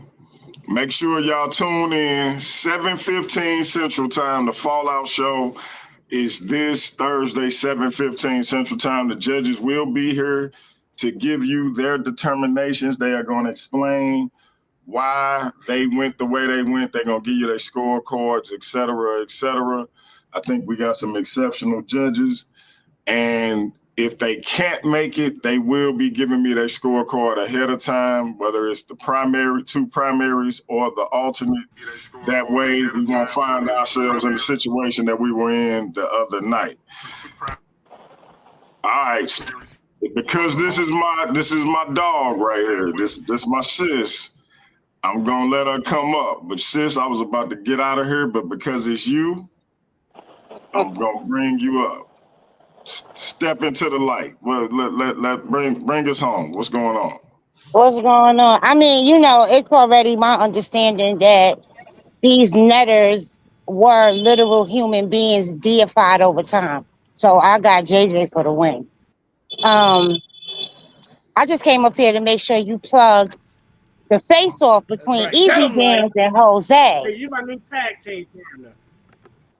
JJ, I done told you, bro, you're not stealing light, bro. Calm down with all that. Calm down. You're not stealing light, bro. Stop it.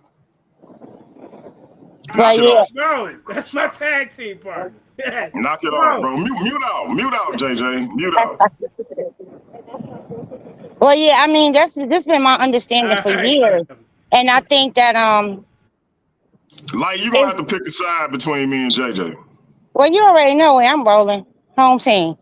But yeah, that's just been my understanding for years, not just recently.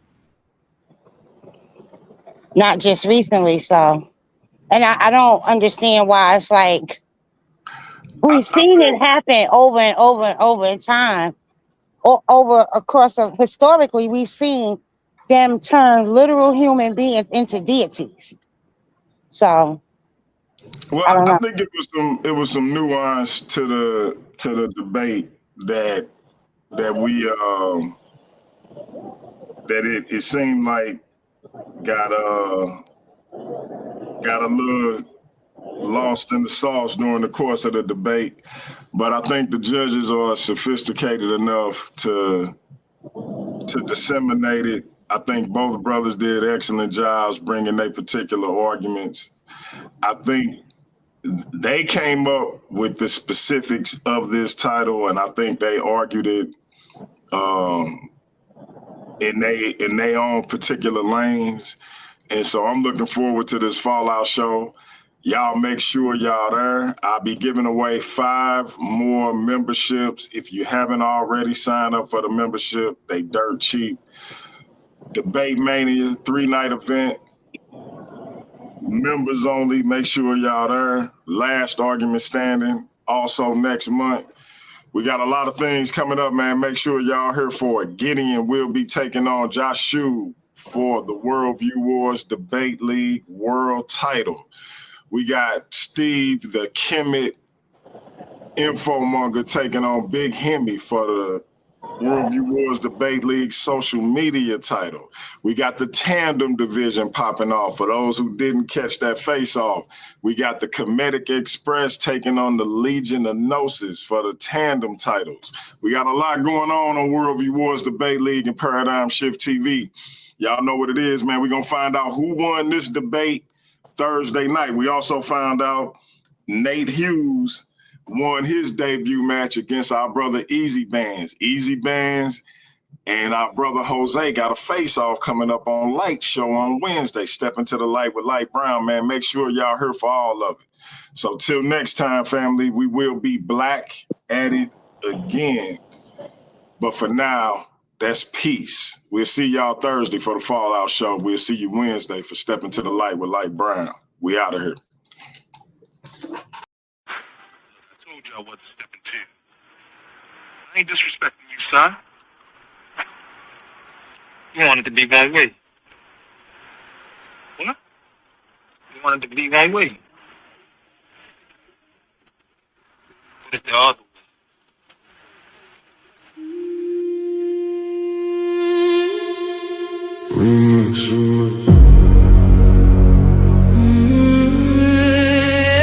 Yeah.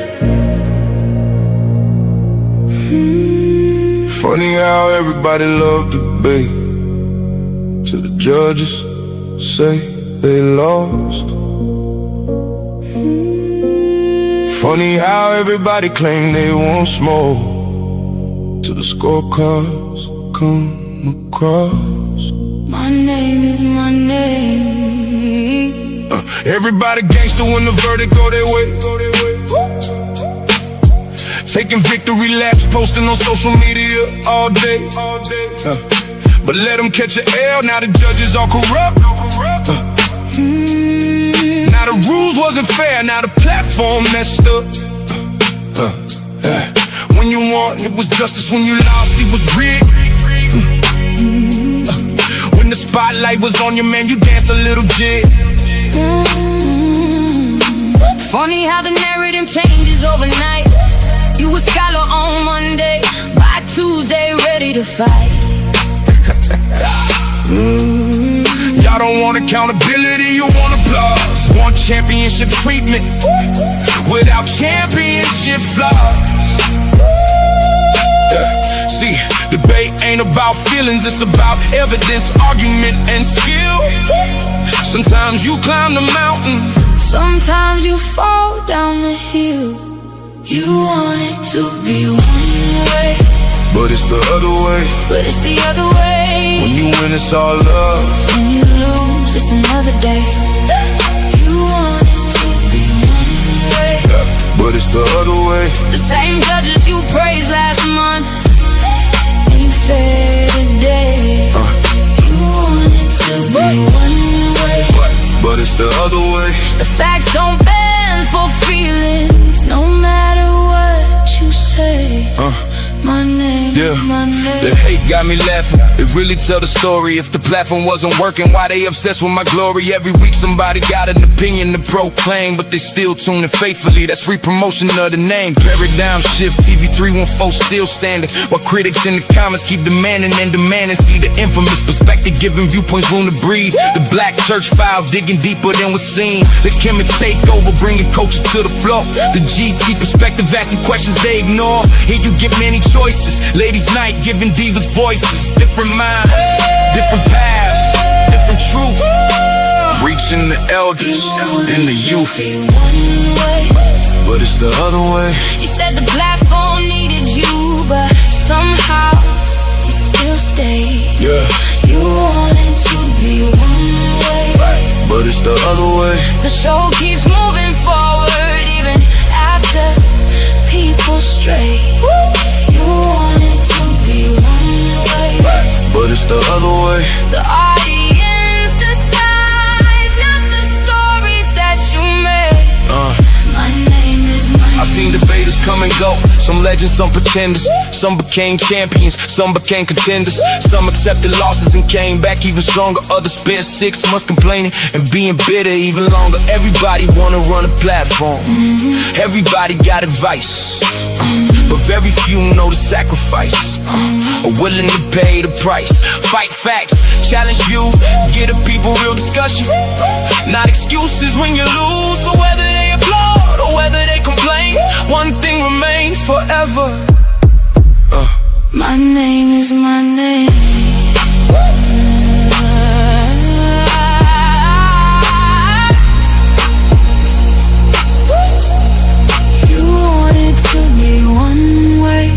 But it's the other way.